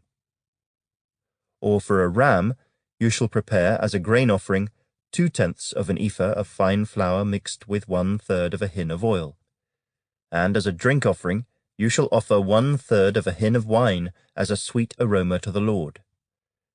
And when you prepare a young bull as a burnt offering, or as a sacrifice to fulfill a vow, or as a peace offering to the Lord, then shall be offered with the young bull a grain offering of 3/10 of an ephah of fine flour mixed with half a hin of oil, and you shall bring as the drink offering half a hin of wine as an offering made by fire, a sweet aroma to the Lord.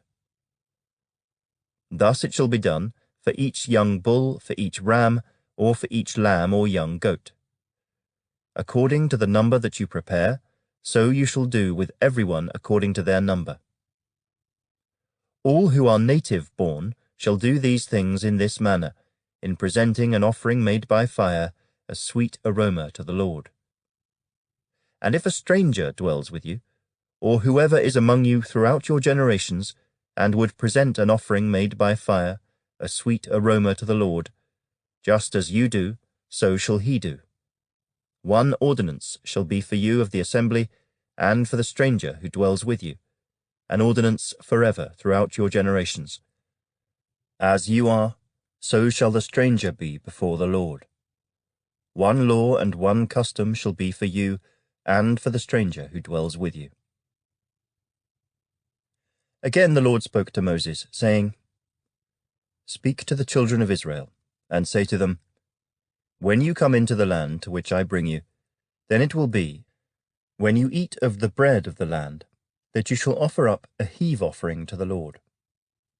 You shall offer up a cake of the first of your ground meal as a heave offering. As a heave offering of the threshing floor, so shall you offer it up. Of the first of your ground meal, you shall give to the Lord a heave offering throughout your generations. If you sin unintentionally, and do not observe all these commandments which the Lord has spoken to Moses, all that the Lord has commanded you by the hand of Moses, from the day the Lord gave commandment, and onward throughout your generations, then it will be, if it is unintentionally committed, without the knowledge of the congregation, that the whole congregation shall offer one young bull as a burnt offering, as a sweet aroma to the Lord, with its grain offering and its drink offering, according to the ordinance, and one kid of the goats as a sin offering. So the priest shall make atonement for the whole congregation of the children of Israel, and it shall be forgiven them, for it was unintentional. They shall bring their offering, an offering made by fire to the Lord, and their sin offering before the Lord, for their unintended sin. It shall be forgiven the whole congregation of the children of Israel, and the stranger who dwells among them, because all the people did it unintentionally. And if a person sins unintentionally, Then he shall bring a female goat in its first year as a sin offering. So the priest shall make atonement for the person who sins unintentionally, when he sins unintentionally before the Lord, to make atonement for him, and it shall be forgiven him. You shall have one law for him who sins unintentionally, for him who is native born among the children of Israel, and for the stranger who dwells among them. But the person who does anything presumptuously, whether he is native born or a stranger, that one brings reproach on the Lord, and he shall be cut off from among his people. Because he has despised the word of the Lord, and has broken his commandment, that person shall be completely cut off. His guilt shall be upon him. Now while the children of Israel were in the wilderness, they found a man gathering sticks on the Sabbath day. And those who found him gathering sticks brought him to Moses and Aaron, and to all the congregation. They put him under guard, because it had not been explained what should be done to him. Then the Lord said to Moses, "The man must surely be put to death. All the congregation shall stone him with stones outside the camp." So, as the Lord commanded Moses, all the congregation brought him outside the camp, and stoned him with stones, and he died. Again the Lord spoke to Moses, saying, "Speak to the children of Israel. Tell them to make tassels on the corners of their garments throughout their generations, and to put a blue thread in the tassels of the corners. And you shall have the tassel, that you may look upon it, and remember all the commandments of the Lord, and do them, and that you may not follow the harlotry to which your own heart and your own eyes are inclined, and that you may remember and do all my commandments, and be holy for your God. I am the Lord your God, who brought you out of the land of Egypt, to be your God. I am the Lord your God."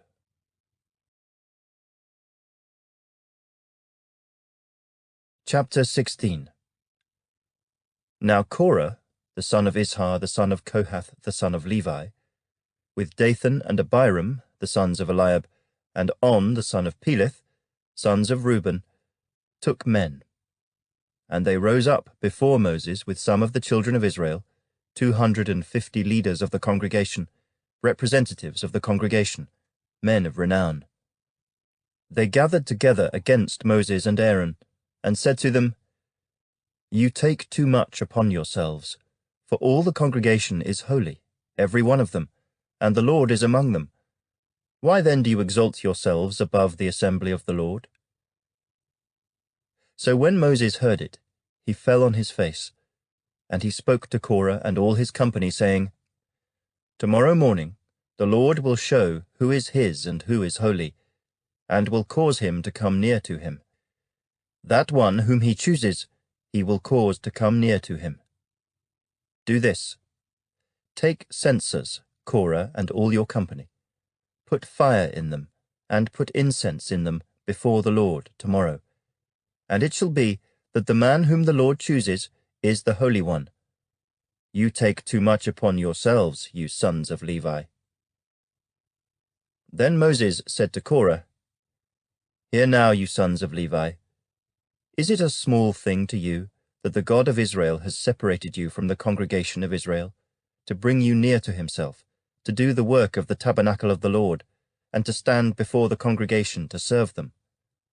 And that he has brought you near to himself, you and all your brethren, the sons of Levi, with you? And are you seeking the priesthood also? Therefore you and all your company are gathered together against the Lord. And what is Aaron, that you complain against him?" And Moses sent to call Dathan and Abiram, the sons of Eliab. But they said, "We will not come up. Is it a small thing that you have brought us up out of a land flowing with milk and honey, to kill us in the wilderness, that you should keep acting like a prince over us?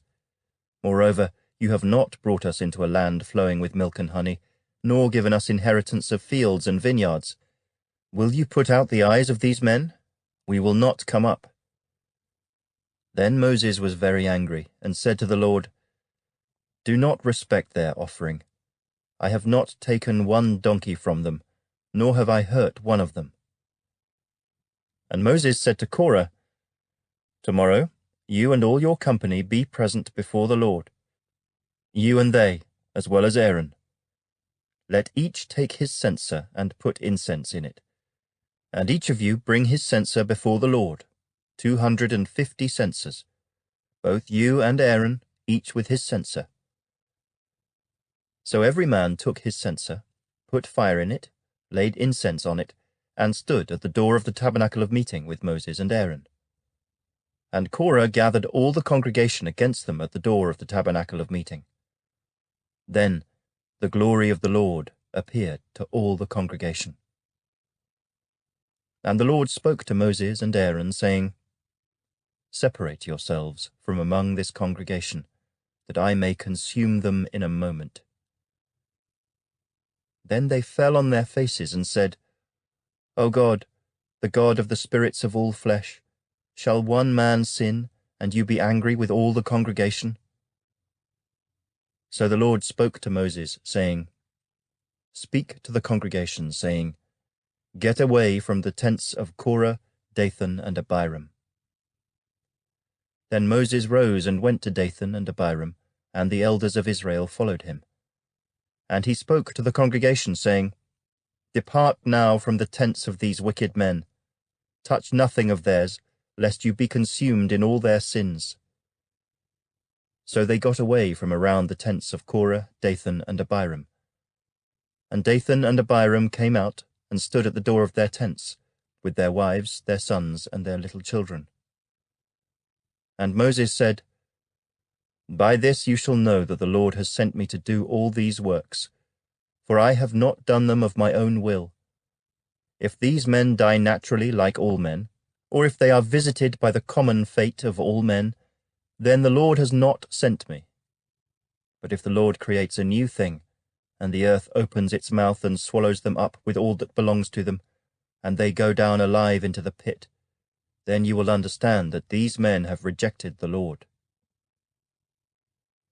Now it came to pass, as he finished speaking all these words, that the ground split apart under them, and the earth opened its mouth and swallowed them up, with their households, and all the men with Korah, with all their goods.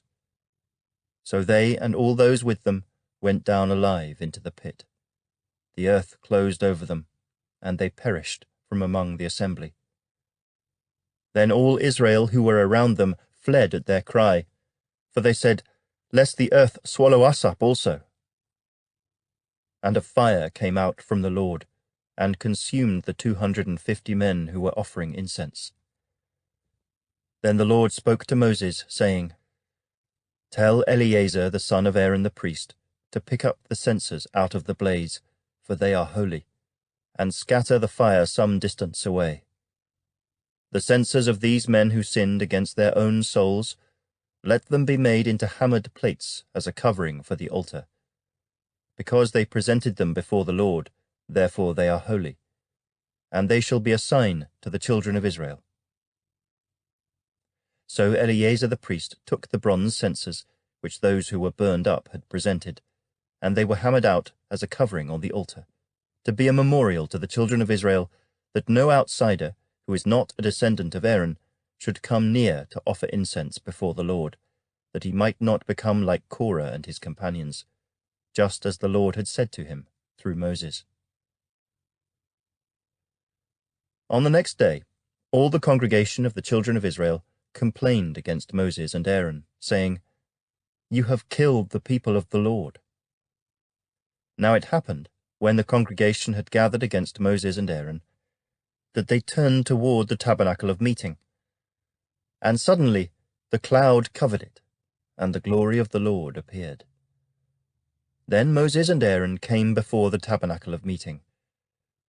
And the Lord spoke to Moses, saying, "Get away from among this congregation, that I may consume them in a moment." And they fell on their faces. So Moses said to Aaron, "Take a censer and put fire in it from the altar, put incense on it, and take it quickly to the congregation and make atonement for them. For wrath has gone out from the Lord. The plague has begun." Then Aaron took it as Moses commanded, and ran into the midst of the assembly. And already the plague had begun among the people. So he put in the incense and made atonement for the people. And he stood between the dead and the living. So the plague was stopped. Now those who died in the plague were 14,700, besides those who died in the Korah incident. So Aaron returned to Moses at the door of the tabernacle of meeting, for the plague had stopped. Chapter 17. And the Lord spoke to Moses, saying, Speak to the children of Israel, and get from them a rod from each father's house, all their leaders according to their fathers' houses, 12 rods. Write each man's name on his rod.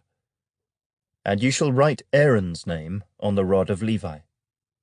For there shall be one rod for the head of each father's house. Then you shall place them in the tabernacle of meeting before the testimony, where I meet with you. And it shall be that the rod of the man whom I choose will blossom.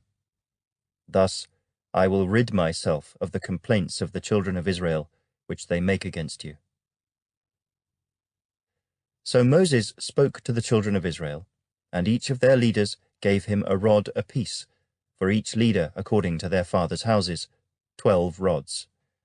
And the rod of Aaron was among their rods. And Moses placed the rods before the Lord in the tabernacle of witness. Now it came to pass on the next day that Moses went into the tabernacle of witness, and behold, the rod of Aaron of the house of Levi had sprouted and put forth buds, had produced blossoms, and yielded ripe almonds. Then Moses brought out all the rods from before the Lord to all the children of Israel, and they looked, and each man took his rod. And the Lord said to Moses, Bring Aaron's rod back before the testimony, to be kept as a sign against the rebels, that you may put their complaints away from me, lest they die. Thus did Moses, just as the Lord had commanded him, so he did. So the children of Israel spoke to Moses, saying, Surely we die, we perish, we all perish. Whoever even comes near the tabernacle of the Lord must die. Shall we all utterly die? Chapter 18. Then the Lord said to Aaron, You and your sons and your father's house with you shall bear the iniquity related to the sanctuary, and you and your sons with you shall bear the iniquity associated with your priesthood. Also bring with you your brethren of the tribe of Levi, the tribe of your father, that they may be joined with you and serve you while you and your sons are with you before the tabernacle of witness. They shall attend to your needs and all the needs of the tabernacle. But they shall not come near the articles of the sanctuary and the altar, lest they die, they and you also. They shall be joined with you and attend to the needs of the tabernacle of meeting, for all the work of the tabernacle. But an outsider shall not come near you. And you shall attend to the duties of the sanctuary and the duties of the altar, that there may be no more wrath on the children of Israel. Behold, I myself have taken your brethren the Levites from among the children of Israel. They are a gift to you, given by the Lord, to do the work of the tabernacle of meeting. Therefore, you and your sons with you shall attend to your priesthood for everything at the altar and behind the veil. And you shall serve. I give your priesthood to you as a gift for service, but the outsider who comes near shall be put to death. And the Lord spoke to Aaron, Here, I myself have also given you charge of my heave offerings, all the holy gifts of the children of Israel. I have given them as a portion to you and your sons, as an ordinance forever. This shall be yours of the most holy things reserved from the fire. Every offering of theirs, every grain offering and every sin offering and every trespass offering which they render to me, shall be most holy for you and your sons. In a most holy place you shall eat it. Every male shall eat it. It shall be holy to you. this also is yours, the heave offering of their gift, with all the wave offerings of the children of Israel. I have given them to you, and your sons and daughters with you, as an ordinance forever. Everyone who is clean in your house may eat it. All the best of the oil, all the best of the new wine and the grain, their first fruits which they offer to the Lord, I have given them to you. Whatever first ripe fruit is in their land, which they bring to the Lord, shall be yours. Everyone who is clean in your house may eat it. Every devoted thing in Israel shall be yours. Everything that first opens the womb of all flesh, which they bring to the Lord, whether man or beast, shall be yours. Nevertheless, the firstborn of man you shall surely redeem, and the firstborn of unclean animals you shall redeem. And those redeemed of the devoted things you shall redeem when 1 month old, according to your valuation, for 5 shekels of silver, according to the shekel of the sanctuary, which is 20 gerahs. But the firstborn of a cow, the firstborn of a sheep, or the firstborn of a goat, you shall not redeem. They are holy. You shall sprinkle their blood on the altar, and burn their fat as an offering made by fire for a sweet aroma to the Lord. And their flesh shall be yours, just as the wave breast and the right thigh are yours. All the heave offerings of the holy things, which the children of Israel offer to the Lord, I have given to you and your sons and daughters with you, as an ordinance forever. It is a covenant of salt forever before the Lord, with you and your descendants with you. Then the Lord said to Aaron, You shall have no inheritance in their land, nor shall you have any portion among them. I am your portion and your inheritance among the children of Israel. Behold, I have given the children of Levi all the tithes in Israel as an inheritance, in return for the work which they perform, the work of the tabernacle of meeting. Hereafter the children of Israel shall not come near the tabernacle of meeting, lest they bear sin and die. But the Levites shall perform the work of the tabernacle of meeting, and they shall bear their iniquity. It shall be a statute forever, throughout your generations, that among the children of Israel they shall have no inheritance. For the tithes of the children of Israel, which they offer up as a heave offering to the Lord, I have given to the Levites as an inheritance. Therefore I have said to them, Among the children of Israel they shall have no inheritance.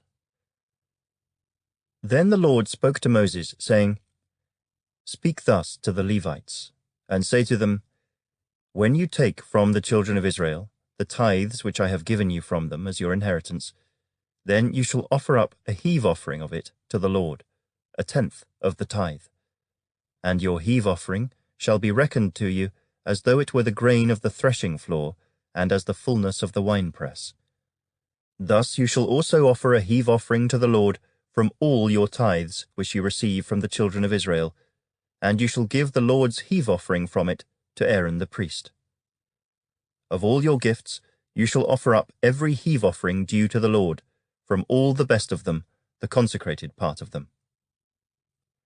Therefore you shall say to them, When you have lifted up the best of it, then the rest shall be accounted to the Levites as the produce of the threshing floor and as the produce of the winepress.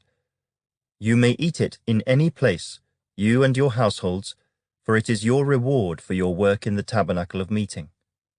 And you shall bear no sin because of it, when you have lifted up the best of it. But you shall not profane the holy gifts of the children of Israel, lest you die. Chapter 19. Now the Lord spoke to Moses and Aaron, saying, This is the ordinance of the law which the Lord has commanded, saying, Speak to the children of Israel, that they bring you a red heifer without blemish, in which there is no defect, and on which a yoke has never come. You shall give it to Eleazar the priest, that he may take it outside the camp, and it shall be slaughtered before him. And Eleazar the priest shall take some of its blood with his finger, and sprinkle some of its blood 7 times directly in front of the tabernacle of meeting. Then the heifer shall be burned in his sight. Its hide, its flesh, its blood, and its offal shall be burned. And the priest shall take cedar wood and hyssop and scarlet, and cast them into the midst of the fire burning the heifer. Then the priest shall wash his clothes, he shall bathe in water, and afterward he shall come into the camp. The priest shall be unclean until evening. And the one who burns it shall wash his clothes in water, bathe in water, and shall be unclean until evening.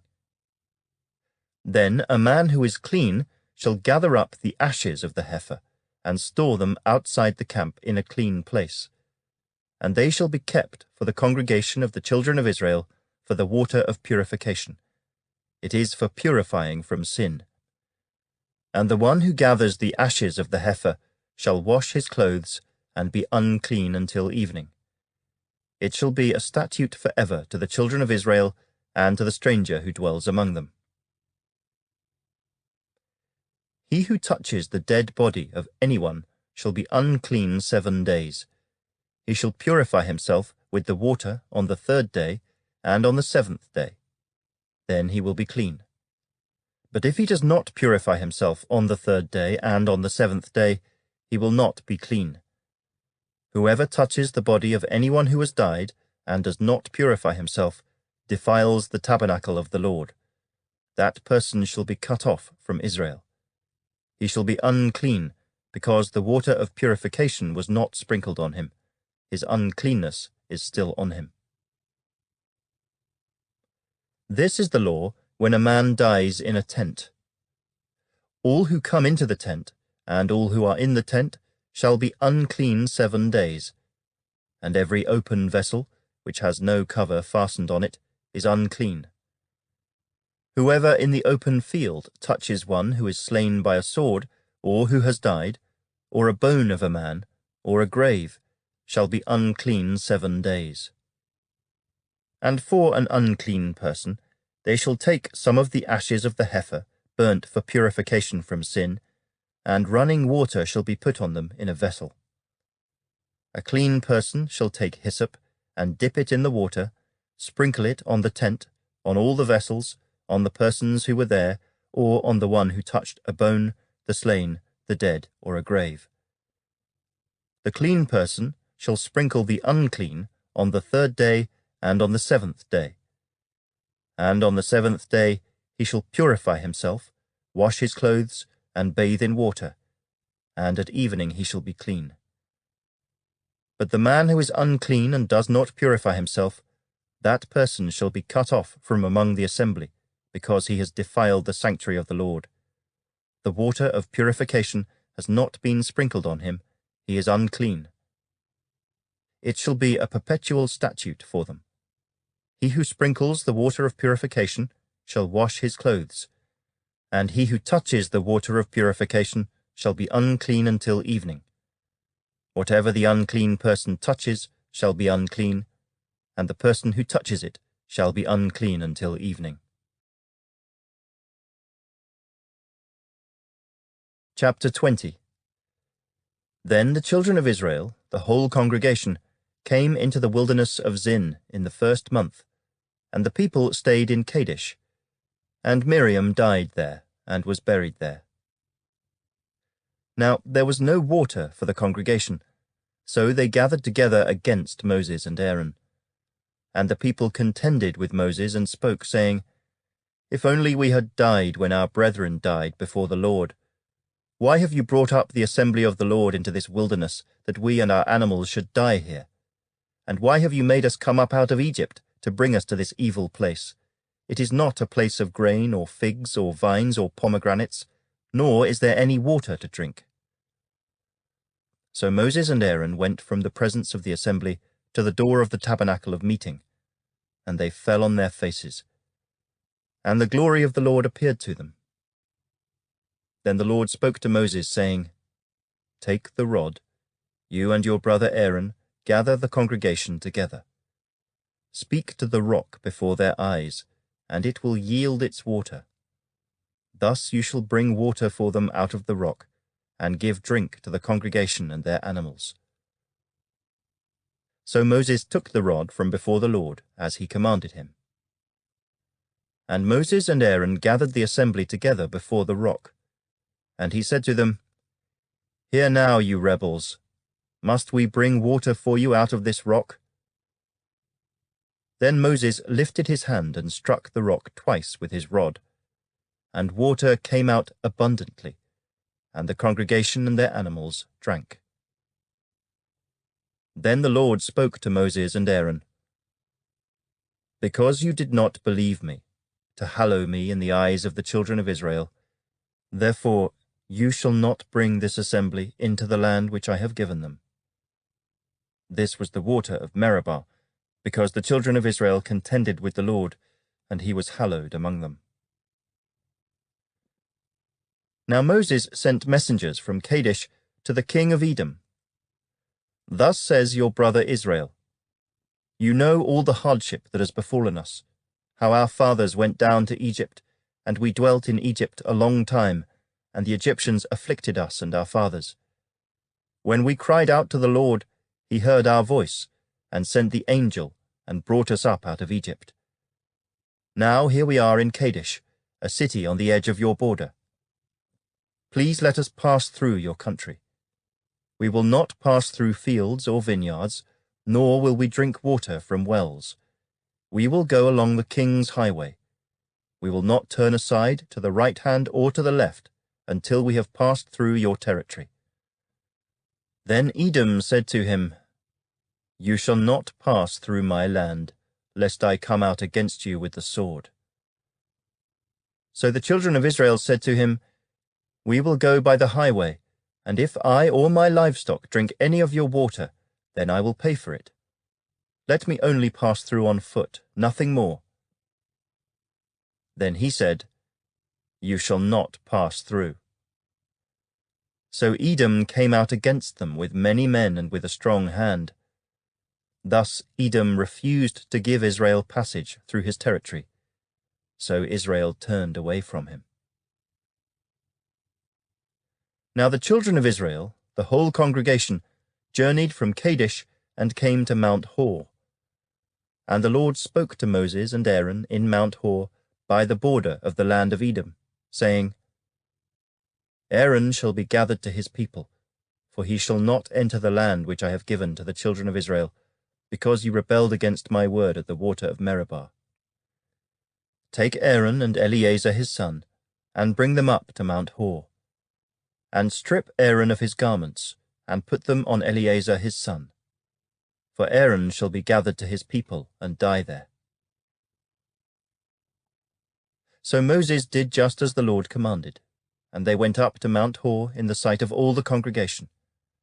Moses stripped Aaron of his garments, and put them on Eleazar his son. And Aaron died there, on the top of the mountain. Then Moses and Eleazar came down from the mountain.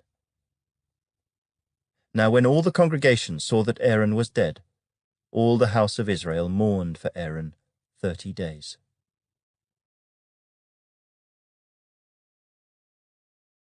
Chapter 21.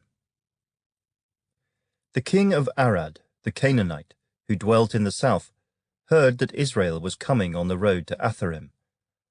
Then he fought against Israel and took some of them prisoners. So Israel made a vow to the Lord and said, "If you will indeed deliver this people into my hand, then I will utterly destroy their cities." And the Lord listened to the voice of Israel, and delivered up the Canaanites, and they utterly destroyed them and their cities. So the name of that place was called Hormah. Then they journeyed from Mount Hor by the way of the Red Sea to go around the land of Edom. And the soul of the people became very discouraged on the way. And the people spoke against God and against Moses. "Why have you brought us up out of Egypt to die in the wilderness? For there is no food and no water, and our soul loathes this worthless bread." So the Lord sent fiery serpents among the people, and they bit the people, and many of the people of Israel died. Therefore the people came to Moses and said, "We have sinned, for we have spoken against the Lord and against you. Pray to the Lord that he take away the serpents from us." So Moses prayed for the people. Then the Lord said to Moses, "Make a fiery serpent, and set it on a pole, and it shall be that everyone who is bitten, when he looks at it, shall live." So Moses made a bronze serpent, and put it on a pole. And so it was, if a serpent had bitten anyone, when he looked at the bronze serpent, he lived. Now the children of Israel moved on, and camped in Oboth. And they journeyed from Oboth, and camped at Ijah-Abarim, in the wilderness which is east of Moab, toward the sunrise. From there they moved and camped in the valley of Zered. From there they moved and camped on the other side of the Arnon, which is in the wilderness that extends from the border of the Amorites. For the Arnon is the border of Moab, between Moab and the Amorites.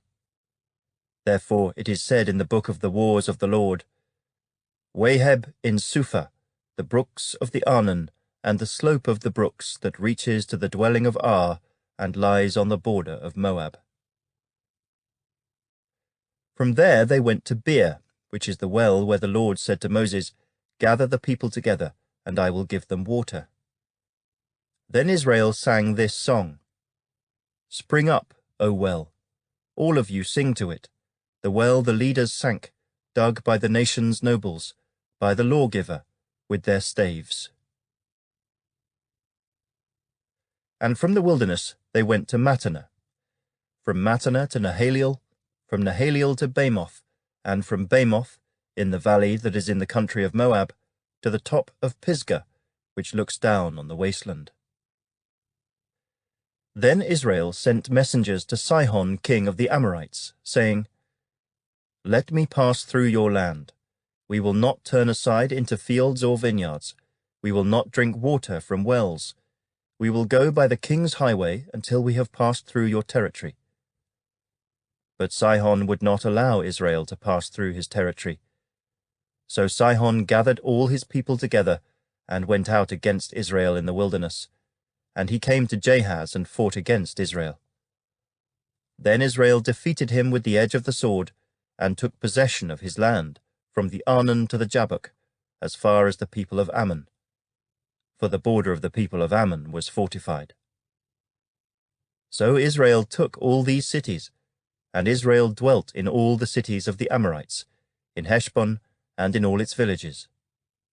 For Heshbon was the city of Sihon king of the Amorites, who had fought against the former king of Moab, and had taken all his land from his hand as far as the Arnon. Therefore those who speak in Proverbs say, "Come to Heshbon, let it be built, let the city of Sihon be repaired.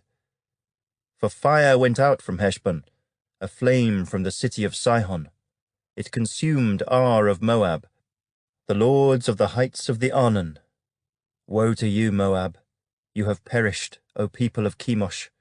He has given his sons as fugitives, and his daughters into captivity, to Sihon king of the Amorites. But we have shot at them. Heshbon has perished as far as Dibon. Then we laid waste as far as Nophah, which reaches to Medeba." Thus Israel dwelt in the land of the Amorites. Then Moses sent to spy out Jazer, and they took its villages, and drove out the Amorites who were there. And they turned and went up by the way to Bashan. So Og, king of Bashan, went out against them, he and all his people, to battle at Edrei. Then the Lord said to Moses, "Do not fear him, for I have delivered him into your hand, with all his people and his land. And you shall do to him as you did to Sihon king of the Amorites, who dwelt at Heshbon." So they defeated him, his sons and all his people, until there was no survivor left him, and they took possession of his land. Chapter 22. Then the children of Israel moved and camped in the plains of Moab, on the side of the Jordan across from Jericho. Now Balak the son of Zippor saw all that Israel had done to the Amorites. And Moab was exceedingly afraid of the people, because they were many, and Moab was sick with dread because of the children of Israel. So Moab said to the elders of Midian, "Now this company will lick up everything around us, as an ox licks up the grass of the field." And Balak the son of Zippor was king of the Moabites at that time. Then he sent messengers to Balaam the son of Beor at Pethor, which is near the river in the land of the sons of his people, to call him, saying, "Look, a people has come from Egypt. See, they cover the face of the earth and are settling next to me. Therefore please come at once, curse this people for me, for they are too mighty for me. Perhaps I shall be able to defeat them and drive them out of the land, for I know that he whom you bless is blessed, and he whom you curse is cursed." So the elders of Moab and the elders of Midian departed with the diviner's fee in their hand, and they came to Balaam and spoke to him the words of Balak. And he said to them, "Lodge here tonight, and I will bring back word to you, as the Lord speaks to me." So the princes of Moab stayed with Balaam. Then God came to Balaam and said, "Who are these men with you?" So Balaam said to God, "Balak the son of Zippor, king of Moab, has sent to me, saying, 'Look, a people has come out of Egypt, and they cover the face of the earth. Come now, curse them for me. Perhaps I shall be able to overpower them and drive them out.'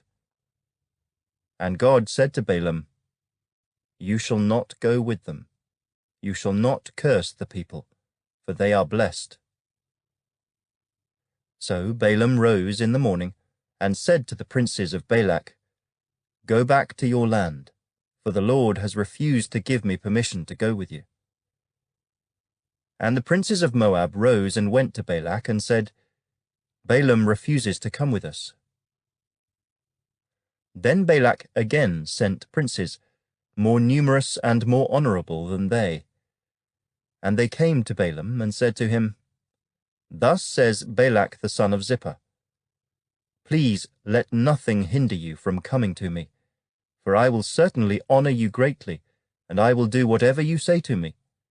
Therefore please come, curse this people for me.' Then Balaam answered and said to the servants of Balak, 'Though Balak were to give me his house full of silver and gold, I could not go beyond the word of the Lord my God, to do less or more. Now therefore, please, you also stay here tonight, that I may know what more the Lord will say to me.' And God came to Balaam at night, and said to him, 'If the men come to call you, rise and go with them. But only the word which I speak to you, that you shall do.' So Balaam rose in the morning, saddled his donkey, and went with the princes of Moab. Then God's anger was aroused because he went, and the angel of the Lord took his stand in the way as an adversary against him. And he was riding on his donkey, and his 2 servants were with him. Now the donkey saw the angel of the Lord standing in the way, with his drawn sword in his hand, and the donkey turned aside out of the way and went into the field. So Balaam struck the donkey to turn her back onto the road. Then the angel of the Lord stood in a narrow path between the vineyards, with a wall on this side and a wall on that side. And when the donkey saw the angel of the Lord, she pushed herself against the wall and crushed Balaam's foot against the wall. So he struck her again. Then the angel of the Lord went further, and stood in a narrow place where there was no way to turn either to the right hand or to the left. And when the donkey saw the angel of the Lord, she lay down under Balaam. So Balaam's anger was aroused, and he struck the donkey with his staff. Then the Lord opened the mouth of the donkey, and she said to Balaam, "What have I done to you, that you have struck me these 3 times?" And Balaam said to the donkey, "Because you have abused me. I wish there were a sword in my hand, for now I would kill you." So the donkey said to Balaam, Am I not your donkey on which you have ridden, ever since I became yours to this day? Was I ever disposed to do this to you? And he said, No. Then the Lord opened Balaam's eyes, and he saw the angel of the Lord standing in the way with his drawn sword in his hand, and he bowed his head and fell flat on his face. And the angel of the Lord said to him, Why have you struck your donkey these 3 times? Behold, I have come out to stand against you, because your way is perverse before me. The donkey saw me and turned aside from me these 3 times. If she had not turned aside from me, surely I would also have killed you by now, and let her live. And Balaam said to the angel of the Lord, I have sinned, for I did not know you stood in the way against me. Now therefore, if it displeases you, I will turn back. Then the angel of the Lord said to Balaam, Go with the men, but only the word that I speak to you, that you shall speak. So Balaam went with the princes of Balak. Now when Balak heard that Balaam was coming, he went out to meet him at the city of Moab, which is on the border at the Arnon, the boundary of the territory. Then Balak said to Balaam, Did I not earnestly send to you, calling for you? Why did you not come to me? Am I not able to honor you? And Balaam said to Balak, Look, I have come to you. Now, have I any power at all to say anything? The word that God puts in my mouth, that I must speak. So Balaam went with Balak, and they came to Kirjath-Huzoth. Then Balak offered oxen and sheep, and he sent some to Balaam and to the princes who were with him. So it was the next day that Balak took Balaam and brought him up to the high places of Baal, that from there he might observe the extent of the people. Chapter 23. Then Balaam said to Balak, Build 7 altars for me here, and prepare for me here 7 bulls and 7 rams. And Balak did just as Balaam had spoken, and Balak and Balaam offered a bull and a ram on each altar. Then Balaam said to Balak, Stand by your burnt offering, and I will go. Perhaps the Lord will come to meet me, and whatever he shows me, I will tell you. So he went to a desolate height. And God met Balaam, and he said to him, I have prepared the 7 altars, and I have offered on each altar a bull and a ram. Then the Lord put a word in Balaam's mouth, and said, Return to Balak, and thus you shall speak.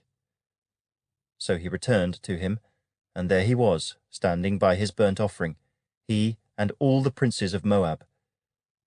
And he took up his oracle and said, Balak the king of Moab has brought me from Aram, from the mountains of the east. Come, curse Jacob for me, and come, denounce Israel. How shall I curse whom God has not cursed?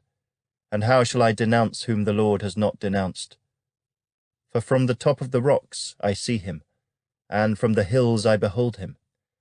There, a people dwelling alone, not reckoning itself among the nations.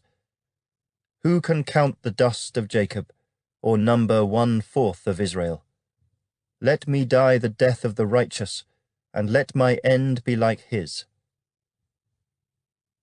Then Balak said to Balaam, What have you done to me? I took you to curse my enemies, and look, you have blessed them bountifully. So he answered and said, Must I not take heed to speak what the Lord has put in my mouth? Then Balak said to him, Please come with me to another place from which you may see them. You shall see only the outer part of them, and shall not see them all. Curse them for me from there.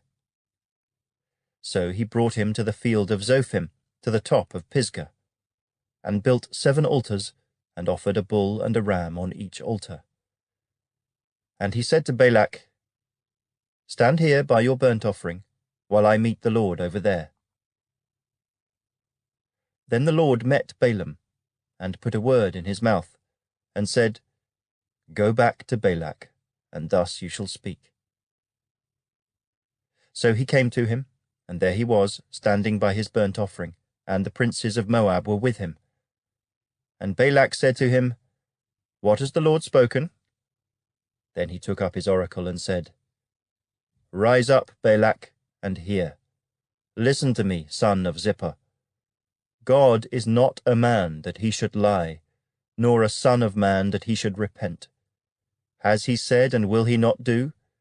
Or has he spoken, and will he not make it good?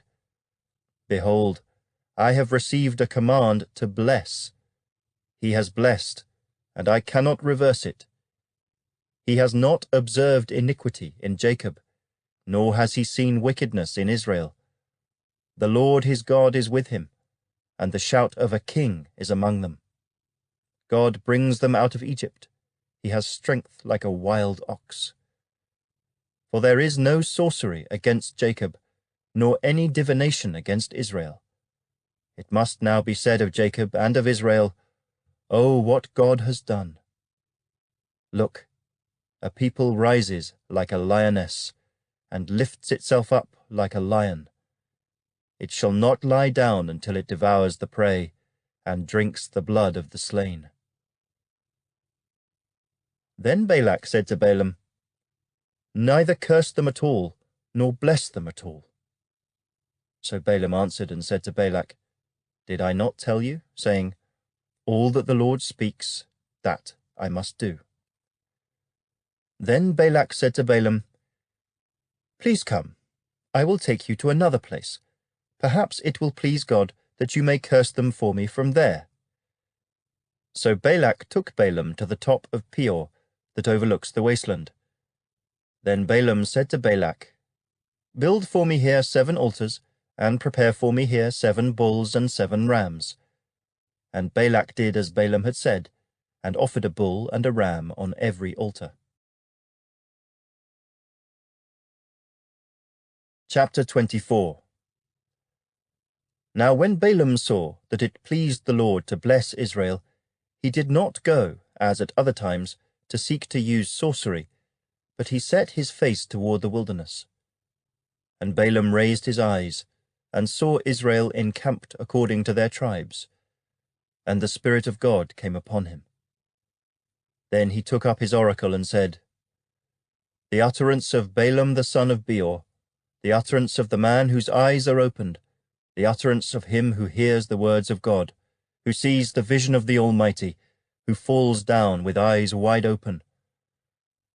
How lovely are your tents, O Jacob, your dwellings, O Israel, like valleys that stretch out, like gardens by the riverside, like aloes planted by the Lord, like cedars beside the waters. He shall pour water from his buckets, and his seed shall be in many waters. His king shall be higher than Agag, and his kingdom shall be exalted. God brings him out of Egypt. He has strength like a wild ox. He shall consume the nations, his enemies. He shall break their bones, and pierce them with his arrows. He bows down, he lies down as a lion, and as a lion, who shall rouse him? Blessed is he who blesses you, and cursed is he who curses you. Then Balak's anger was aroused against Balaam, and he struck his hands together. And Balak said to Balaam, I called you to curse my enemies, and look, you have bountifully blessed them these 3 times. Now therefore flee to your place. I said I would greatly honor you, but in fact the Lord has kept you back from honor. So Balaam said to Balak, Did I not also speak to your messengers whom you sent to me, saying, If Balak were to give me his house full of silver and gold, I could not go beyond the word of the Lord, to do good or bad of my own will. What the Lord says, that I must speak. And now indeed I am going to my people. Come, I will advise you what this people will do to your people in the latter days. So he took up his oracle, and said, The utterance of Balaam the son of Beor, and the utterance of the man whose eyes are opened, the utterance of him who hears the words of God, and has the knowledge of the Most High, who sees the vision of the Almighty, who falls down with eyes wide open. I see him, but not now. I behold him, but not near. A star shall come out of Jacob, a scepter shall rise out of Israel, and batter the brow of Moab, and destroy all the sons of tumult. And Edom shall be a possession. Seir also, his enemies, shall be a possession, while Israel does valiantly. Out of Jacob one shall have dominion, and destroy the remains of the city. Then he looked on Amalek, and took up his oracle, and said, Amalek was first among the nations, but shall be last until he perishes. Then he looked on the Kenites, and he took up his oracle, and said, Firm is your dwelling place, and your nest is set in the rock. Nevertheless, Cain shall be burned. How long until Asher carries you away captive? Then he took up his oracle, and said, Alas, who shall live when God does this? But ships shall come from the coasts of Cyprus, and they shall afflict Asher, and afflict Eber, and so shall Amalek, until he perishes. So Balaam rose and departed, and returned to his place. Balak also went his way. Chapter 25. Now Israel remained in Acacia Grove, and the people began to commit harlotry with the women of Moab. They invited the people to the sacrifices of their gods, and the people ate and bowed down to their gods. So Israel was joined to Baal of Peor, and the anger of the Lord was aroused against Israel. Then the Lord said to Moses, Take all the leaders of the people, and hang the offenders before the Lord, out in the sun, that the fierce anger of the Lord may turn away from Israel. So Moses said to the judges of Israel, Every one of you kill his men who were joined to Baal of Peor.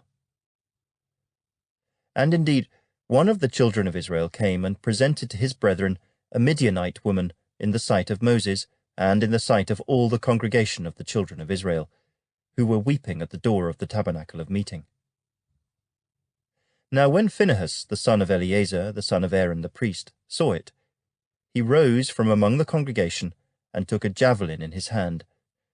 And he went after the man of Israel into the tent, and thrust both of them through, the man of Israel and the woman through her body. So the plague was stopped among the children of Israel. And those who died in the plague were 24,000. Then the Lord spoke to Moses, saying, Phinehas, the son of Eleazar, the son of Aaron the priest, has turned back my wrath from the children of Israel, because he was zealous with my zeal among them, so that I did not consume the children of Israel in my zeal. Therefore say, Behold, I give to him my covenant of peace, and it shall be to him and his descendants after him a covenant of an everlasting priesthood, because he was zealous for his God, and made atonement for the children of Israel. Now the name of the Israelite who was killed with the Midianite woman, was Zimri the son of Salu, a leader of a father's house among the Simeonites. And the name of the Midianite woman who was killed was Cosbi the daughter of Zur. He was head of the people of a father's house in Midian. Then the Lord spoke to Moses, saying, Harass the Midianites, and attack them, for they harassed you with their schemes by which they seduced you in the matter of Peor, and in the matter of Cosbi, the daughter of a leader of Midian, their sister, who was killed in the day of the plague because of Peor. Chapter 26. And it came to pass, after the plague, that the Lord spoke to Moses and Eleazar the son of Aaron the priest, saying, Take a census of all the congregation of the children of Israel, from 20 years old and above, by their fathers' houses, all who are able to go to war in Israel. So Moses and Eleazar the priest spoke with them in the plains of Moab by the Jordan, across from Jericho, saying, Take a census of the people from 20 years old and above, just as the Lord commanded Moses and the children of Israel who came out of the land of Egypt. Reuben was the firstborn of Israel. The children of Reuben were, of Hanoch, the family of the Hanochites, of Pallu, the family of the Palluites, of Hezron, the family of the Hezronites, of Carmi, the family of the Carmites. These are the families of the Reubenites. Those who were numbered of them were 43,730. And the son of Pallu was Eliab. The sons of Eliab were Nemuel, Dathan, and Abiram. These are the Dathan and Abiram, representatives of the congregation, who contended against Moses and Aaron in the company of Korah, when they contended against the Lord. And the earth opened its mouth, and swallowed them up together with Korah when that company died, when the fire devoured 250 men. And they became a sign. Nevertheless, the children of Korah did not die. The sons of Simeon, according to their families, were, of Nemuel, the family of the Nemuelites, of Jamin, the family of the Jaminites, of Jachin, the family of the Jachinites, of Zerah, the family of the Zarhites, of Shaul, the family of the Shaulites. These are the families of the Simeonites, 22,200. The sons of Gad, according to their families, were, of Zephon, the family of the Zephonites, of Haggi, the family of the Haggites, of Shunai, the family of the Shunites, of Ozni, the family of the Oznites, of Eri, the family of the Erites, of Arod, the family of the Arodites, of Areli, the family of the Arelites. These are the families of the sons of Gad, according to those who were numbered of them, 40,500. The sons of Judah were and Onan, and and Onan died in the land of Canaan. And the sons of Judah, according to their families, were, of Shelah, the family of the Shelonites, of Perez, the family of the Parzites, of Zerah, the family of the Zarhites. And the sons of Perez were, of Hezron, the family of the Hezronites, of Hamel, the family of the Hamelites. These are the families of Judah, according to those who were numbered of them, 76,500. The sons of Issachar, according to their families, were, of Tola, the family of the Tolaites, of Pua, the family of the Punites, of Jashub, the family of the Jashubites, of Shimron, the family of the Shimronites.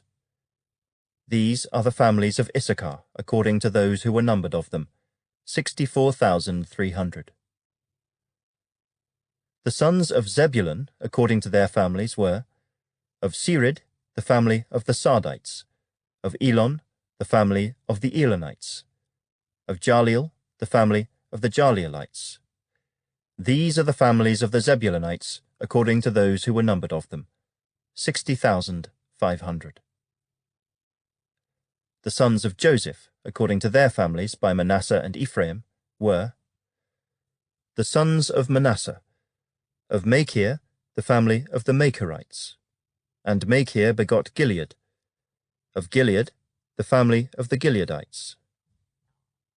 These are the sons of Gilead, of Jeezer, the family of the Jeezerites, of Helek, the family of the Helekites, of Asriel, the family of the Asrielites, of Shechem, the family of the Shechemites, of Shemida, the family of the Shemidaites, of Hepher, the family of the Hepherites. Now Zelophehad, the son of Hepher, had no sons, but daughters, and the names of the daughters of Zelophehad were Mahlah, Noah, Hoglah, Milcah, and Tirzah. These are the families of Manasseh, and those who were numbered of them were 52,700. These are the sons of Ephraim according to their families. Of Shuthelah, the family of the Shuthelites. Of Becher, the family of the Bachrites. Of Tahan, the family of the Tahanites. And these are the sons of Shuthelah, of Iran, the family of the Iranites. These are the families of the sons of Ephraim, according to those who were numbered of them, 32,500. These are the sons of Joseph, according to their families. The sons of Benjamin, according to their families, were, of Bela, the family of the Belaites, of Ashbel, the family of the Ashbelites, of Ahiram, the family of the Ahiramites, of Shupham, the family of the Shuphamites, of Hupham, the family of the Huphamites. And the sons of Bela were Ard and Naaman. Of Ard, the family of the Ardites, of Naaman, the family of the Naamites. These are the sons of Benjamin according to their families, and those who were numbered of them were 45,600. These are the sons of Dan according to their families. Of Shuham, the family of the Shuhamites. These are the families of Dan according to their families. All the families of the Shuhamites, according to those who were numbered of them, were 64,400. The sons of Asher, according to their families, were, of Jimnah, the family of the Jimnites, of Jesui, the family of the Jesuites, of Beriah, the family of the Beriites, of the sons of Beriah, of Heber, the family of the Heberites, of Malkiel, the family of the Malkielites, and the name of the daughter of Asher was Serah. These are the families of the sons of Asher, according to those who were numbered of them, 53,400. The sons of Naphtali, according to their families, were, of Jaziel, the family of the Jazielites, of Guni, the family of the Gunites, of Jezer, the family of the Jezerites, of Shillem, the family of the Shillemites. These are the families of Naphtali according to their families, and those who were numbered of them were 45,400. These are those who were numbered of the children of Israel, 601,730. Then the Lord spoke to Moses, saying, To these the land shall be divided as an inheritance, according to the number of names. To a large tribe you shall give a larger inheritance, and to a small tribe you shall give a smaller inheritance. Each shall be given its inheritance according to those who were numbered of them. But the land shall be divided by lot. They shall inherit according to the names of the tribes of their fathers. According to the lot, their inheritance shall be divided between the larger and the smaller. And these are those who were numbered of the Levites, according to their families. Of Gershon, the family of the Gershonites. Of Kohath, the family of the Kohathites. Of Merari, the family of the Merarites. These are the families of the Levites.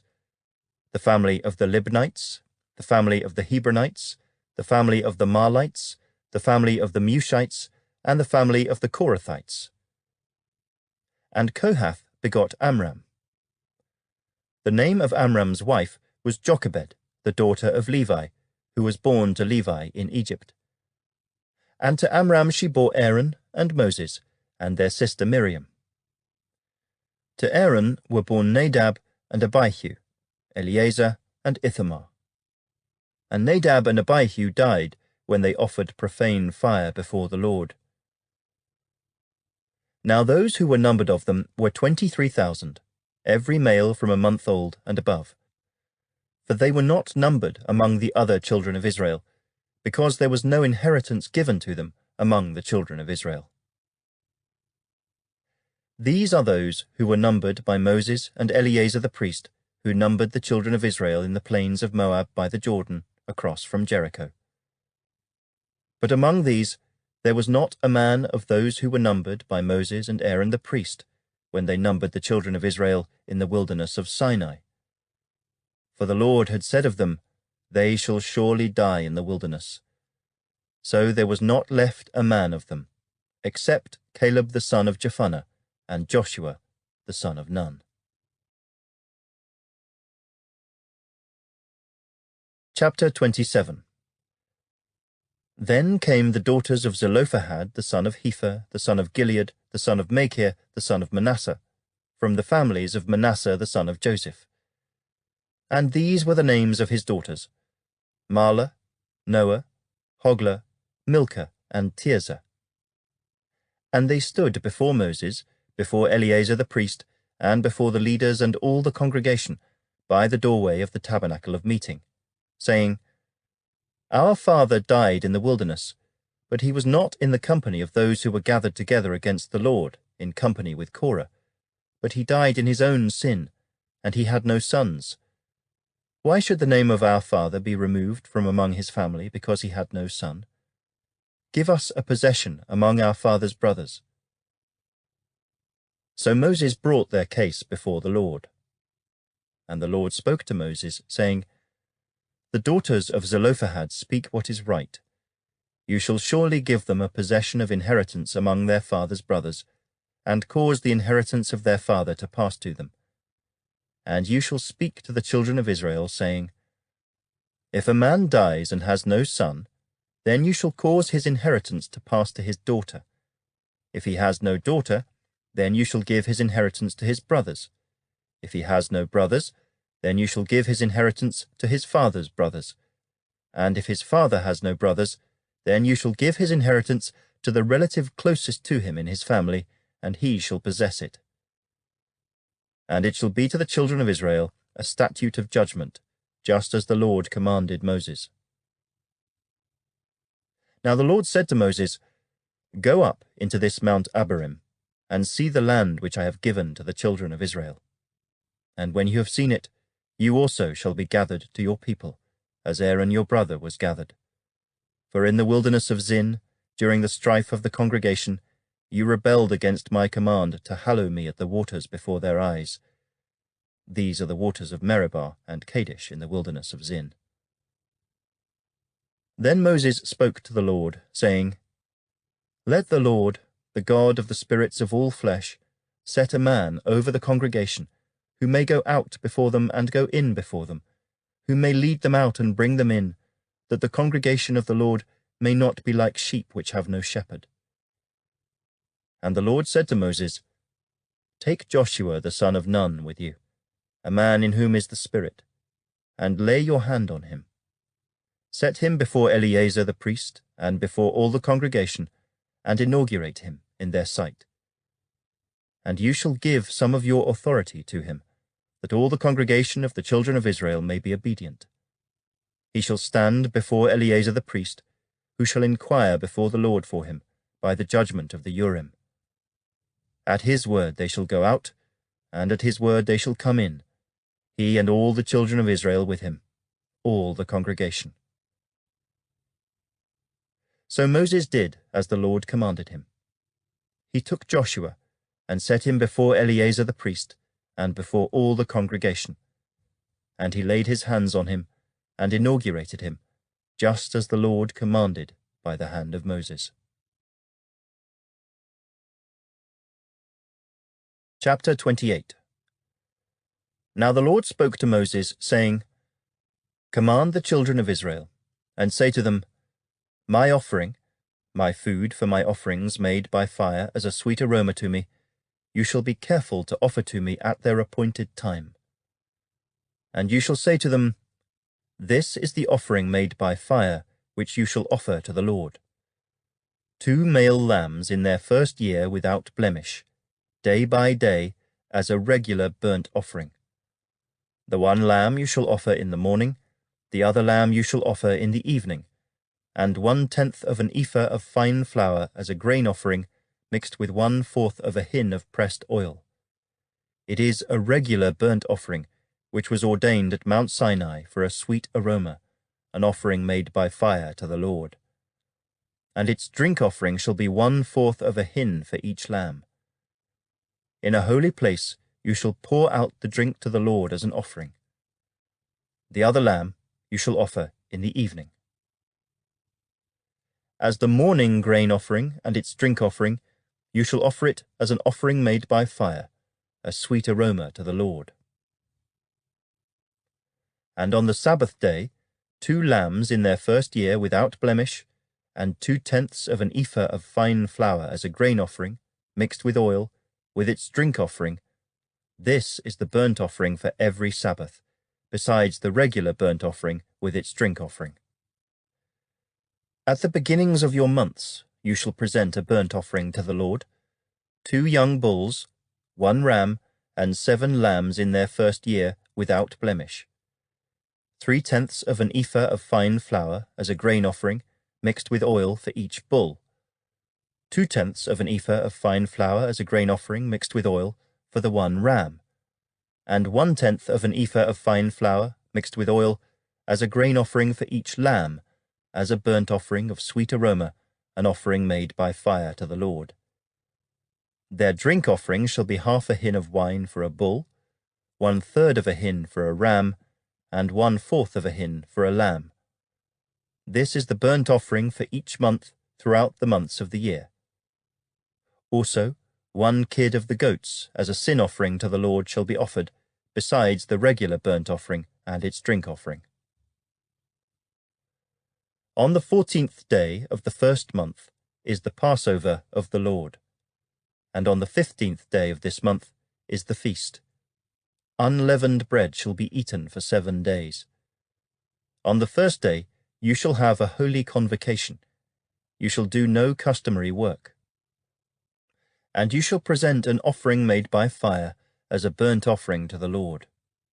2 young bulls, 1 ram, and 7 lambs in their first year.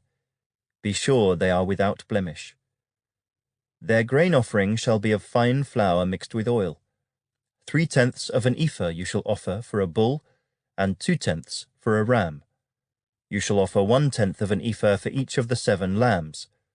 Also 1 goat as a sin offering to make atonement for you. You shall offer these besides the burnt offering of the morning, which is for a regular burnt offering. In this manner you shall offer the food of the offering made by fire daily for 7 days as a sweet aroma to the Lord.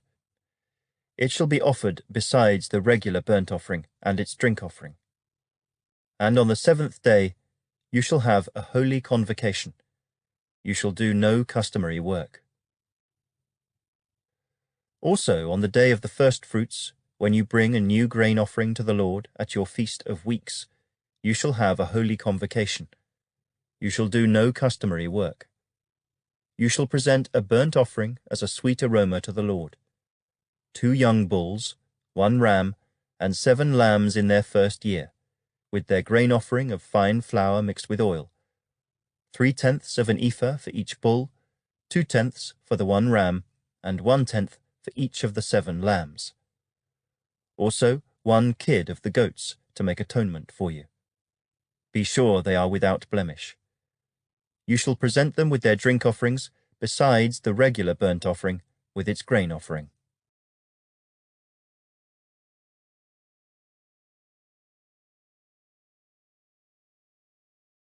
Chapter 29. And in the 7th month, on the first day of the month, you shall have a holy convocation. You shall do no customary work. For you it is a day of blowing the trumpets. You shall offer a burnt offering as a sweet aroma to the Lord.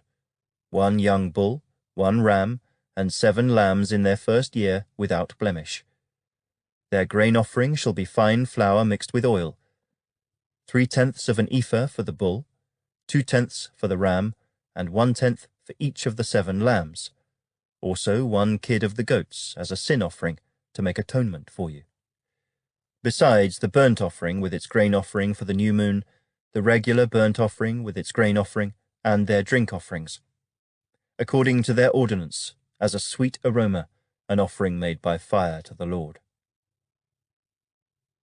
On the 10th day of this 7th month, you shall have a holy convocation. You shall afflict your souls. You shall not do any work. You shall present a burnt offering to the Lord as a sweet aroma. 1 young bull, 1 ram, and 7 lambs in their first year. Be sure they are without blemish. Their grain offering shall be of fine flour mixed with oil. 3/10 of an ephah for the bull, 2/10 for the 1 ram, and 1/10 for each of the 7 lambs. Also 1 kid of the goats as a sin offering, besides the sin offering for atonement, the regular burnt offering with its grain offering, and their drink offerings. On the 15th day of the 7th month you shall have a holy convocation. You shall do no customary work, and you shall keep a feast to the Lord 7 days. You shall present a burnt offering, an offering made by fire as a sweet aroma to the Lord. 13 young bulls, 2 rams, and 14 lambs in their first year. They shall be without blemish. Their grain offering shall be of fine flour mixed with oil, 3/10 of an ephah for each of the 13 bulls, 2/10 for each of the 2 rams, and 1/10 for each of the 14 lambs. Also 1 kid of the goats as a sin offering, besides the regular burnt offering, its grain offering, and its drink offering.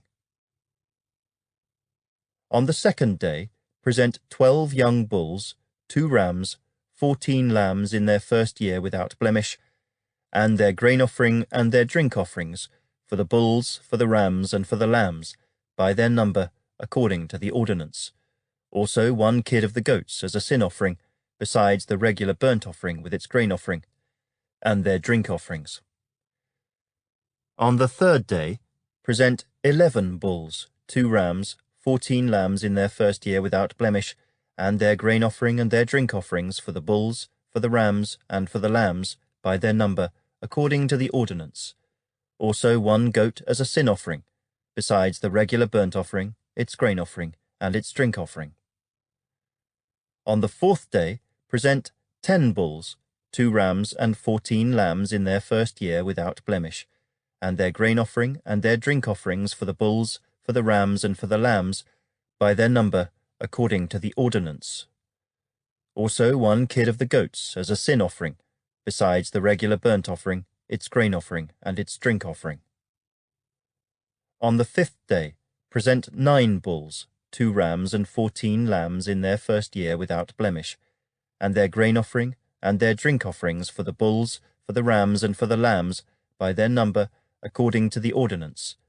Also 1 goat as a sin offering, besides the regular burnt offering, its grain offering, and its drink offering. On the 6th day, present 8 bulls, 2 rams, and 14 lambs in their first year without blemish, and their grain offering and their drink offerings for the bulls, for the rams, and for the lambs, by their number, according to the ordinance.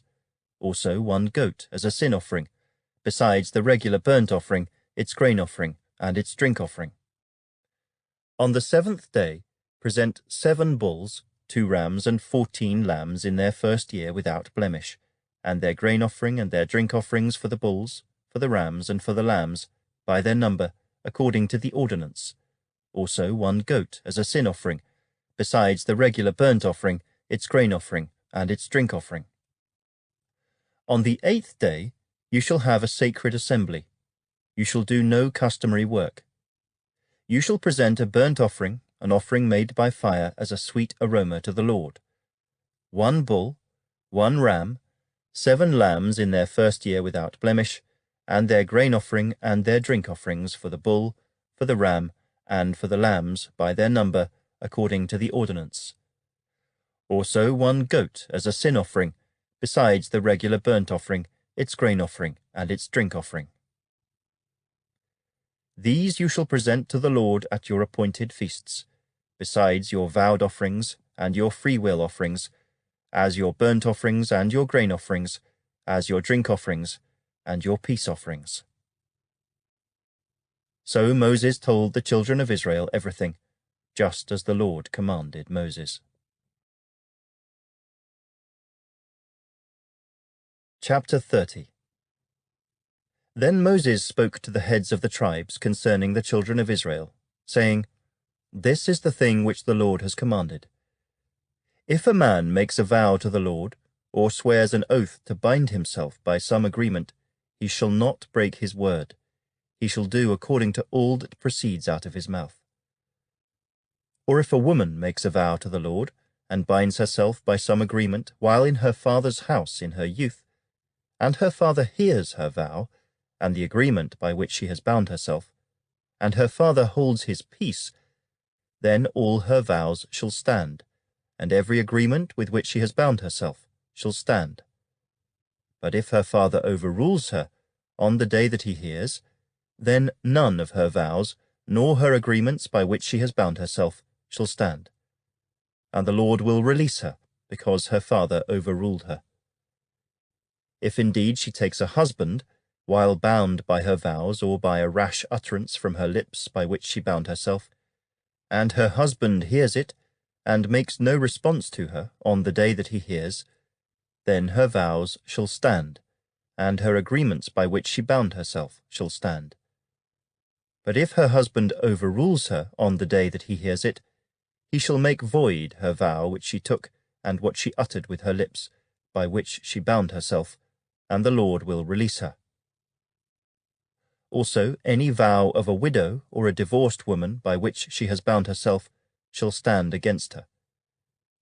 If she vowed in her husband's house, or bound herself by an agreement with an oath, and her husband heard it, and made no response to her, and did not overrule her, then all her vows shall stand, and every agreement by which she bound herself shall stand.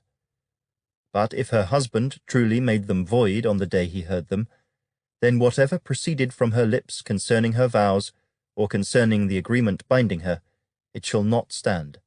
Her husband has made them void, and the Lord will release her. Every vow and every binding oath to afflict her soul, her husband may confirm it, or her husband may make it void. Now if her husband makes no response whatever to her from day to day, then he confirms all her vows or all the agreements that bind her. He confirms them because he made no response to her on the day that he heard them. But if he does make them void after he has heard them, then he shall bear her guilt. These are the statutes which the Lord commanded Moses between a man and his wife, and between a father and his daughter in her youth in her father's house. Chapter 31. And the Lord spoke to Moses, saying, Take vengeance on the Midianites for the children of Israel. Afterward you shall be gathered to your people. So Moses spoke to the people, saying, Arm some of yourselves for war, and let them go against the Midianites to take vengeance for the Lord on Midian. 1,000 from each tribe of all the tribes of Israel you shall send to the war. So there were recruited from the divisions of Israel 1,000 from each tribe, 12,000 armed for war. Then Moses sent them to the war, 1,000 from each tribe. He sent them to the war with Phinehas the son of Eleazar the priest, with the holy articles and the signal trumpets in his hand. And they warred against the Midianites, just as the Lord commanded Moses, and they killed all the males. They killed the kings of Midian with the rest of those who were killed, Evi, Rechem, Zur, Hur, and Reba, the 5 kings of Midian. Balaam the son of Beor they also killed with the sword. And the children of Israel took the women of Midian captive, with their little ones, and took as spoil all their cattle, all their flocks, and all their goods. They also burned with fire all the cities where they dwelt, and all their forts. And they took all the spoil and all the booty of man and beast. Then they brought the captives, the booty, and the spoil to Moses, to Eleazar the priest, and to the congregation of the children of Israel, to the camp in the plains of Moab by the Jordan, across from Jericho. And Moses, Eleazar the priest, and all the leaders of the congregation went to meet them outside the camp. But Moses was angry with the officers of the army, with the captains over thousands and captains over hundreds who had come from the battle. And Moses said to them, Have you kept all the women alive? Look, these women caused the children of Israel, through the counsel of Balaam, to trespass against the Lord in the incident of Peor, and there was a plague among the congregation of the Lord. Now therefore kill every male among the little ones, and kill every woman who has known a man intimately. But keep alive for yourselves all the young girls who have not known a man intimately. And as for you, remain outside the camp 7 days. Whoever has killed any person, and whoever has touched any slain, purify yourselves and your captives on the 3rd day and on the 7th day.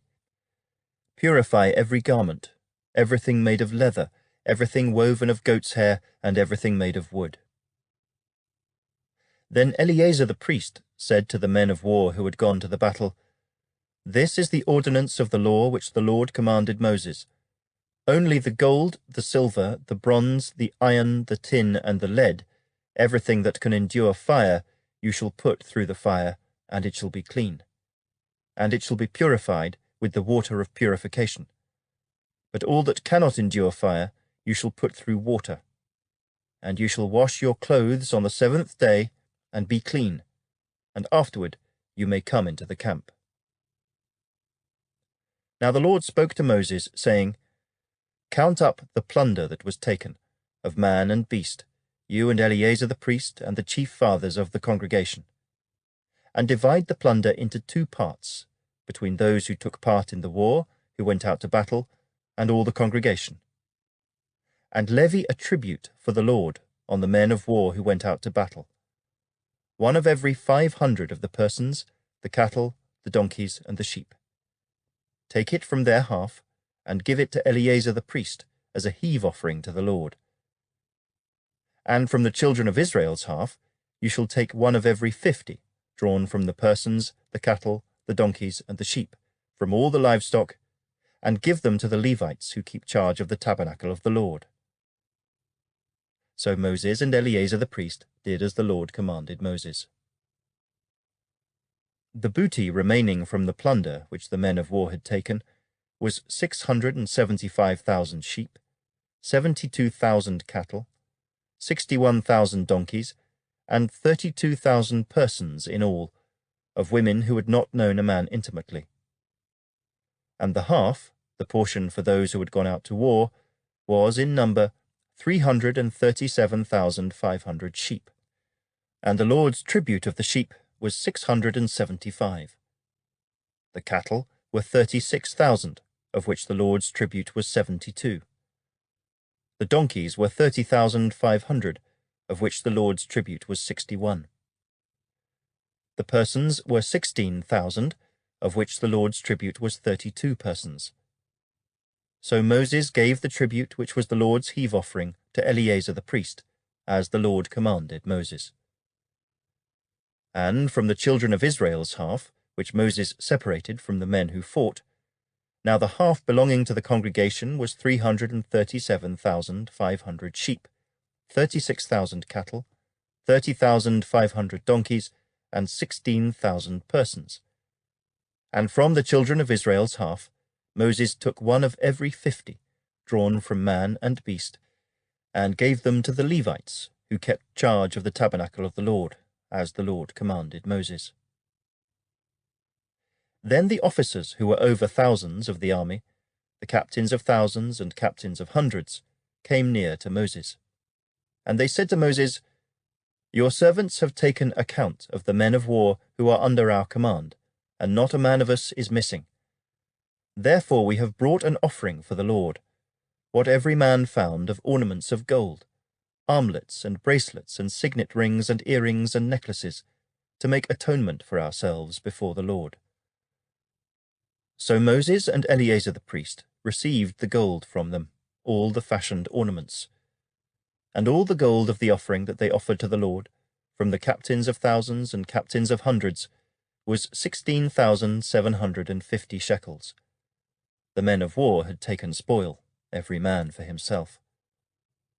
And Moses and Eleazar the priest received the gold from the captains of thousands and of hundreds, and brought it into the tabernacle of meeting, as a memorial for the children of Israel before the Lord.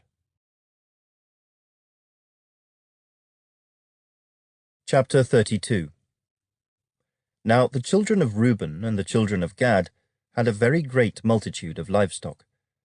And when they saw the land of Jazer and the land of Gilead, that indeed the region was a place for livestock, the children of Gad and the children of Reuben came and spoke to Moses to Eleazar the priest and to the leaders of the congregation, saying, Ataroth, Dibon, Jazer, Nimrah, Heshbon, Elealeh, Shebam, Nebo, and Beon, the country which the Lord defeated before the congregation of Israel, is a land for livestock, and your servants have livestock. Therefore they said, If we have found favor in your sight, let this land be given to your servants as a possession. Do not take us over the Jordan. And Moses said to the children of Gad and to the children of Reuben, Shall your brethren go to war while you sit here? Now why will you discourage the heart of the children of Israel from going over into the land which the Lord has given them? Thus your fathers did when I sent them away from Kadesh Barnea to see the land. For when they went up to the valley of Eshcol and saw the land, they discouraged the heart of the children of Israel, so that they did not go into the land which the Lord had given them. So the Lord's anger was aroused on that day, and he swore an oath, saying, Surely none of the men who came up from Egypt from 20 years old and above shall see the land of which I swore to Abraham, Isaac, and Jacob, because they have not wholly followed me, except Caleb the son of Jephunneh the Kenizzite, and Joshua the son of Nun, for they have wholly followed the Lord. So the Lord's anger was aroused against Israel, and he made them wander in the wilderness 40 years, until all the generation that had done evil in the sight of the Lord was gone. And look, you have risen in your father's place, a brood of sinful men, to increase still more the fierce anger of the Lord against Israel. For if you turn away from following him, he will once again leave them in the wilderness, and you will destroy all these people. Then they came near to him and said, We will build sheepfolds here for our livestock, and cities for our little ones, but we ourselves will be armed, ready to go before the children of Israel until we have brought them to their place. And our little ones will dwell in the fortified cities because of the inhabitants of the land. We will not return to our homes until every one of the children of Israel has received his inheritance, for we will not inherit with them on the other side of the Jordan and beyond, because our inheritance has fallen to us on this eastern side of the Jordan.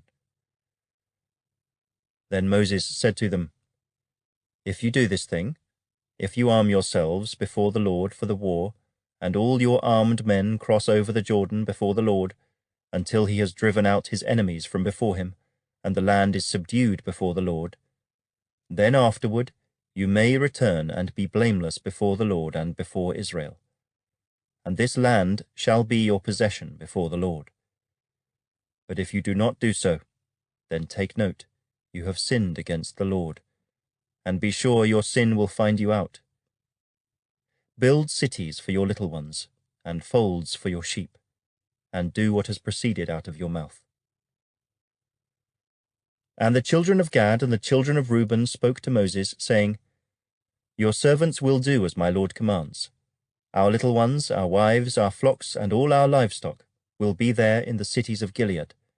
But your servants will cross over, every man armed for war, before the Lord to battle, just as my Lord says. So Moses gave command concerning them to Eleazar the priest, to Joshua the son of Nun, and to the chief fathers of the tribes of the children of Israel. And Moses said to them, If the children of Gad and the children of Reuben cross over the Jordan with you, every man armed for battle before the Lord, and the land is subdued before you, then you shall give them the land of Gilead as a possession. But if they do not cross over armed with you, they shall have possessions among you in the land of Canaan. Then the children of Gad and the children of Reuben answered, saying, As the Lord has said to your servants, so we will do. We will cross over armed before the Lord into the land of Canaan, but the possession of our inheritance shall remain with us on this side of the Jordan. So Moses gave to the children of Gad, to the children of Reuben, and to half the tribe of Manasseh the son of Joseph, the kingdom of Sihon king of the Amorites, and the kingdom of Og king of Bashan, the land with its cities within the borders, the cities of the surrounding country. And the children of Gad built Dibon and Ataroth and Aroer, Atroth and Shophan and Jazer and Jogbehar, Beth Nimrah and Beth Haran, fortified cities, and folds for sheep.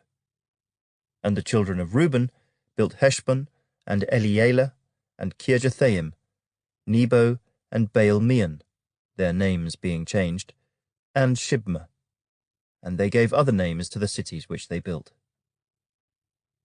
And the children of Machir, the son of Manasseh, went to Gilead and took it, and dispossessed the Amorites who were in it. So Moses gave Gilead to Machir the son of Manasseh, and he dwelt in it. Also Jair the son of Manasseh went and took its small towns, and called them Havoth-Jair. Then Nobah went and took Kenath and its villages, and he called it Nobah, after his own name. Chapter 33. These are the journeys of the children of Israel who went out of the land of Egypt by their armies under the hand of Moses and Aaron. Now Moses wrote down the starting points of their journeys at the command of the Lord. And these are their journeys according to their starting points. They departed from Ramesses in the 1st month on the 15th day of the 1st month. On the day after the Passover, the children of Israel went out with boldness in the sight of all the Egyptians, for the Egyptians were burying all their firstborn, whom the Lord had killed among them. Also on their gods the Lord had executed judgments. Then the children of Israel moved from Ramesses and camped at Succoth. They departed from Succoth and camped at Etham, which is on the edge of the wilderness. They moved from Etham and turned back to Pi-hahiroth, which is east of Baal-zephon, and they camped near Migdol. They departed from before Hahiroth and passed through the midst of the sea into the wilderness, went 3 days' journey in the wilderness of Etham, and camped at Marah. They moved from Marah and came to Elim. At Elim were 12 springs of water and 70 palm trees, so they camped there. They moved from Elim and camped by the Red Sea. They moved from the Red Sea and camped in the wilderness of Sin. They journeyed from the wilderness of Sin and camped at Dophkah. They departed from Dophkah and camped at Alush. They moved from Alush and camped at Rephidim, where there was no water for the people to drink. They departed from Rephidim and camped in the wilderness of Sinai. They moved from the wilderness of Sinai and camped at Kibroth-Hattaavah. They departed from Kibroth-Hattaavah and camped at Hazeroth. They departed from Hazeroth and camped at Rithmah. They departed from Rithmah and camped at Rimmon-Perez. They departed from Rimmon-Perez and camped at Libnah. They moved from Libnah and camped at Rissah. They journeyed from Rissah and camped at Kehelatha. They went from Kehelatha and camped at Mount Shepha. They moved from Mount Shepha and camped at Harada. They moved from Harada and camped at Makheloth. They moved from Makheloth and camped at Tahath. They departed from Tahath and camped at Terah. They moved from Terah and camped at Mithkah. They went from Mithkah and camped at Hashmonah. They departed from Hashmonah and camped at Moseroth. They departed from Moseroth and camped at Beni-Jaakon. They moved from Beni-Jaakon and camped at Hor-Haggidgad. They went from Hor-Haggidgad and camped at Jotbathah. They moved from Jotbathah and camped at Abrona. They departed from Abrona and camped at Ezion-Geber. They moved from Ezion-Geber and camped in the wilderness of Zin, which is Kadesh. They moved from Kadesh and camped at Mount Hor, on the boundary of the land of Edom. Then Aaron the priest went up to Mount Hor at the command of the Lord, and died there in the 40th year after the children of Israel had come out of the land of Egypt, on the 1st day of the 5th month. Aaron was 123 years old when he died on Mount Hor. Now the king of Arad, the Canaanite, who dwelt in the south in the land of Canaan, heard of the coming of the children of Israel. So they departed from Mount Hor and camped at Zalmonah. They departed from Zalmonah and camped at Punon. They departed from Punon and camped at Oboth. They departed from Oboth and camped at Ijah-Abarim, at the border of Moab. They departed from Ijim and camped at Dibon-Gad. They moved from Dibon-Gad and camped at Almon-Diblathaim. They moved from Almon-Diblathaim and camped in the mountains of Abarim before Nebo. They departed from the mountains of Abarim and camped in the plains of Moab by the Jordan, across from Jericho. They camped by the Jordan from Beth-Jesimoth as far as the Abel Acacia Grove in the plains of Moab.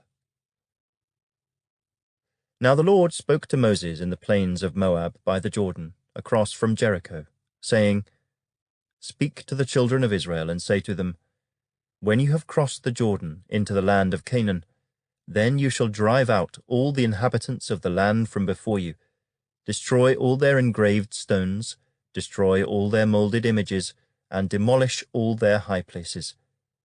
You shall dispossess the inhabitants of the land and dwell in it, for I have given you the land to possess. And you shall divide the land by lot, as an inheritance among your families. To the larger you shall give a larger inheritance, and to the smaller you shall give a smaller inheritance. There everyone's inheritance shall be whatever falls to him by lot. You shall inherit according to the tribes of your fathers. But if you do not drive out the inhabitants of the land from before you, then it shall be that those whom you let remain shall be irritants in your eyes and thorns in your sides, and they shall harass you in the land where you dwell. Moreover, it shall be that I will do to you as I thought to do to them. Chapter 34. Then the Lord spoke to Moses, saying, Command the children of Israel, and say to them, When you come into the land of Canaan, this is the land that shall fall to you as an inheritance, the land of Canaan to its boundaries. Your southern border shall be from the wilderness of Zin along the border of Edom. Then your southern border shall extend eastward to the end of the Salt Sea. Your border shall turn from the southern side of the ascent of Akrabim, continue to Zin, and be on the south of Kadesh Barnea. Then it shall go on to Hazer Adda, and continue to Asmon. The border shall turn from Asmon to the brook of Egypt, and it shall end at the sea. As for the western border, you shall have the great sea for a border. This shall be your western border. And this shall be your northern border. From the great sea you shall mark out your border line to Mount Hor. From Mount Hor you shall mark out your border to the entrance of Hamath. Then the direction of the border shall be toward Zedad. The border shall proceed to Ziphron, and it shall end at Hazer Enan. This shall be your northern border. You shall mark out your eastern border from Hazer Enan to Shepham. The border shall go down from Shepham to Riblah on the east side of Ain. The border shall go down and reach to the eastern side of the Sea of Kinnereth. The border shall go down along the Jordan, and it shall end at the Salt Sea. This shall be your land, with its surrounding boundaries. Then Moses commanded the children of Israel, saying, This is the land which you shall inherit by lot, which the Lord has commanded to give to the 9 tribes and to the half-tribe.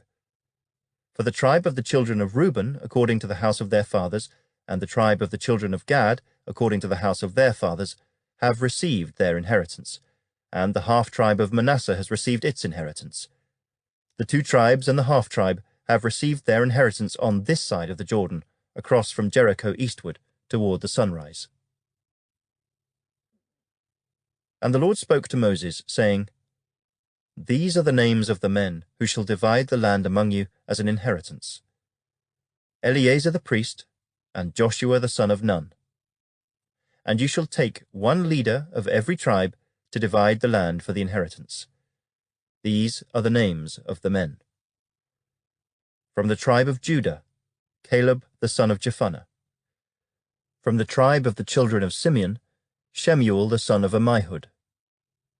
From the tribe of Benjamin, Elidad the son of Kislon. A leader from the tribe of the children of Dan, Buckai the son of Joglai. From the sons of Joseph, a leader from the tribe of the children of Manasseh, Haniel the son of Ephod, and a leader from the tribe of the children of Ephraim, Kemuel the son of Shiftan. A leader from the tribe of the children of Zebulun, Elizaphan the son of Parnak. A leader from the tribe of the children of Issachar, Paltiel the son of Azan. A leader from the tribe of the children of Asher, Ahihud the son of Shalomai. And a leader from the tribe of the children of Naphtali, Pedahel the son of Ammihud.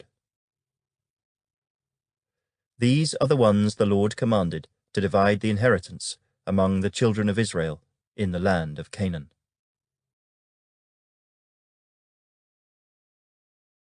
Chapter 35.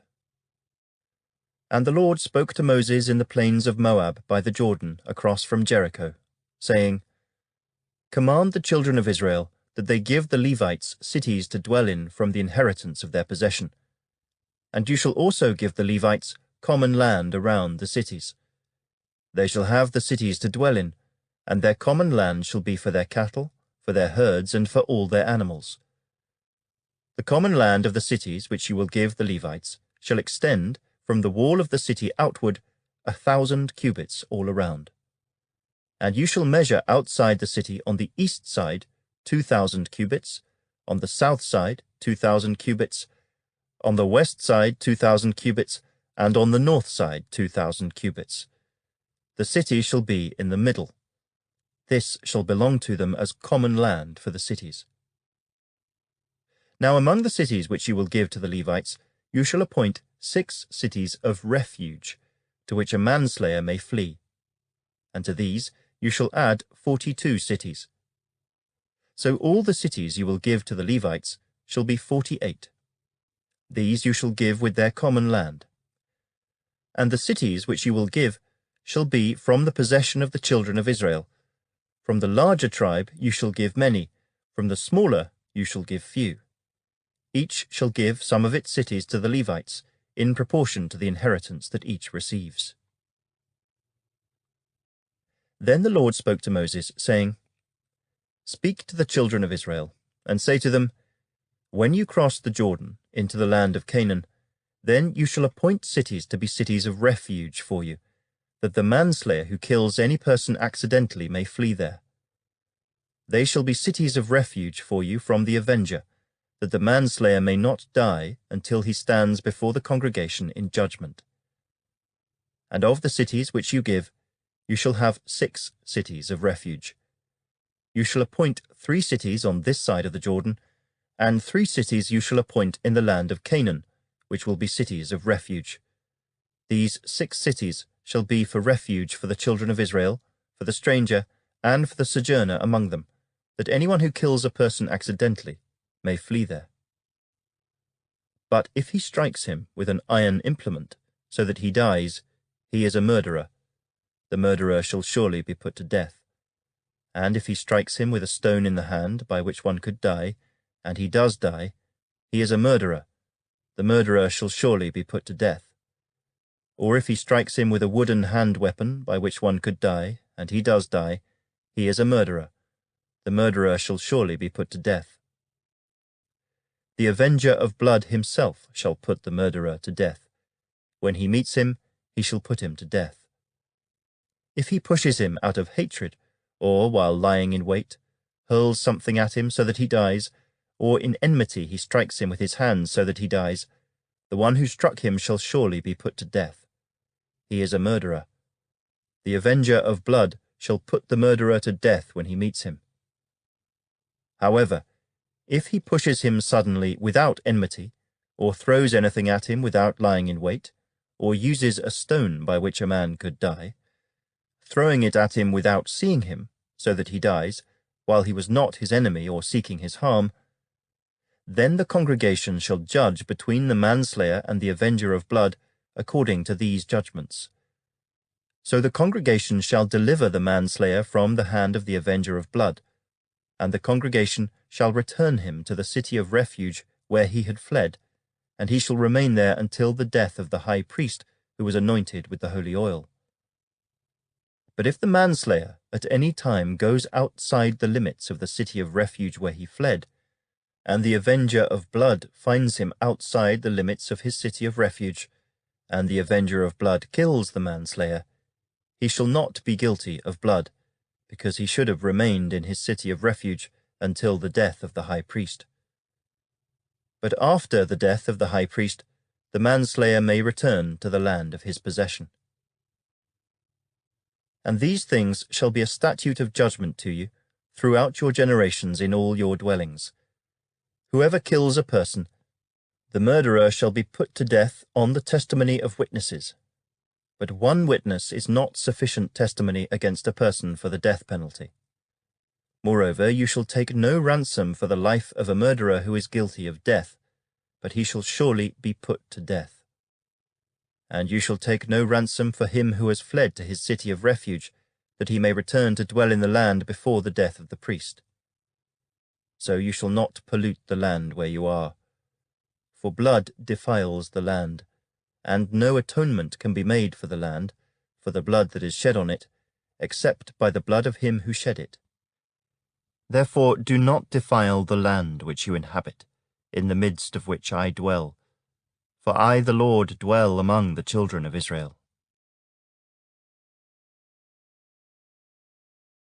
Chapter 36. Now the chief fathers of the families of the children of Gilead, the son of Machir, the son of Manasseh, of the families of the sons of Joseph, came near, and spoke before Moses and before the leaders, the chief fathers of the children of Israel. And they said, The Lord commanded my lord Moses to give the land as an inheritance by lot to the children of Israel.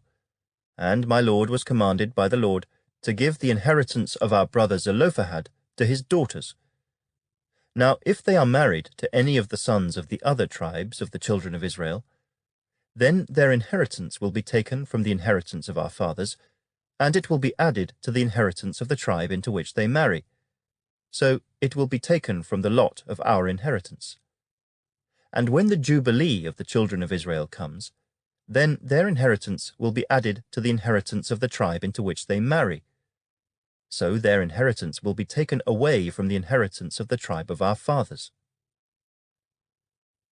Then Moses commanded the children of Israel according to the word of the Lord, saying, What the tribe of the sons of Joseph speaks is right. This is what the Lord commands concerning the daughters of Zelophehad, saying, Let them marry whom they think best, but they may marry only within the family of their father's tribe. So the inheritance of the children of Israel shall not change hands from tribe to tribe, for every one of the children of Israel shall keep the inheritance of the tribe of his fathers. And every daughter who possesses an inheritance in any tribe of the children of Israel shall be the wife of one of the family of her father's tribe, so that the children of Israel each may possess the inheritance of his fathers. Thus no inheritance shall change hands from one tribe to another, but every tribe of the children of Israel shall keep its own inheritance. Just as the Lord commanded Moses, so did the daughters of Zelophehad. For Mahlah, Tirzah, Hoglah, Milcah, and Noah, the daughters of Zelophehad, were married to the sons of their father's brothers. They were married into the families of the children of Manasseh the son of Joseph, and their inheritance remained in the tribe of their father's family. These are the commandments and the judgments which the Lord commanded the children of Israel by the hand of Moses, in the plains of Moab by the Jordan, across from Jericho.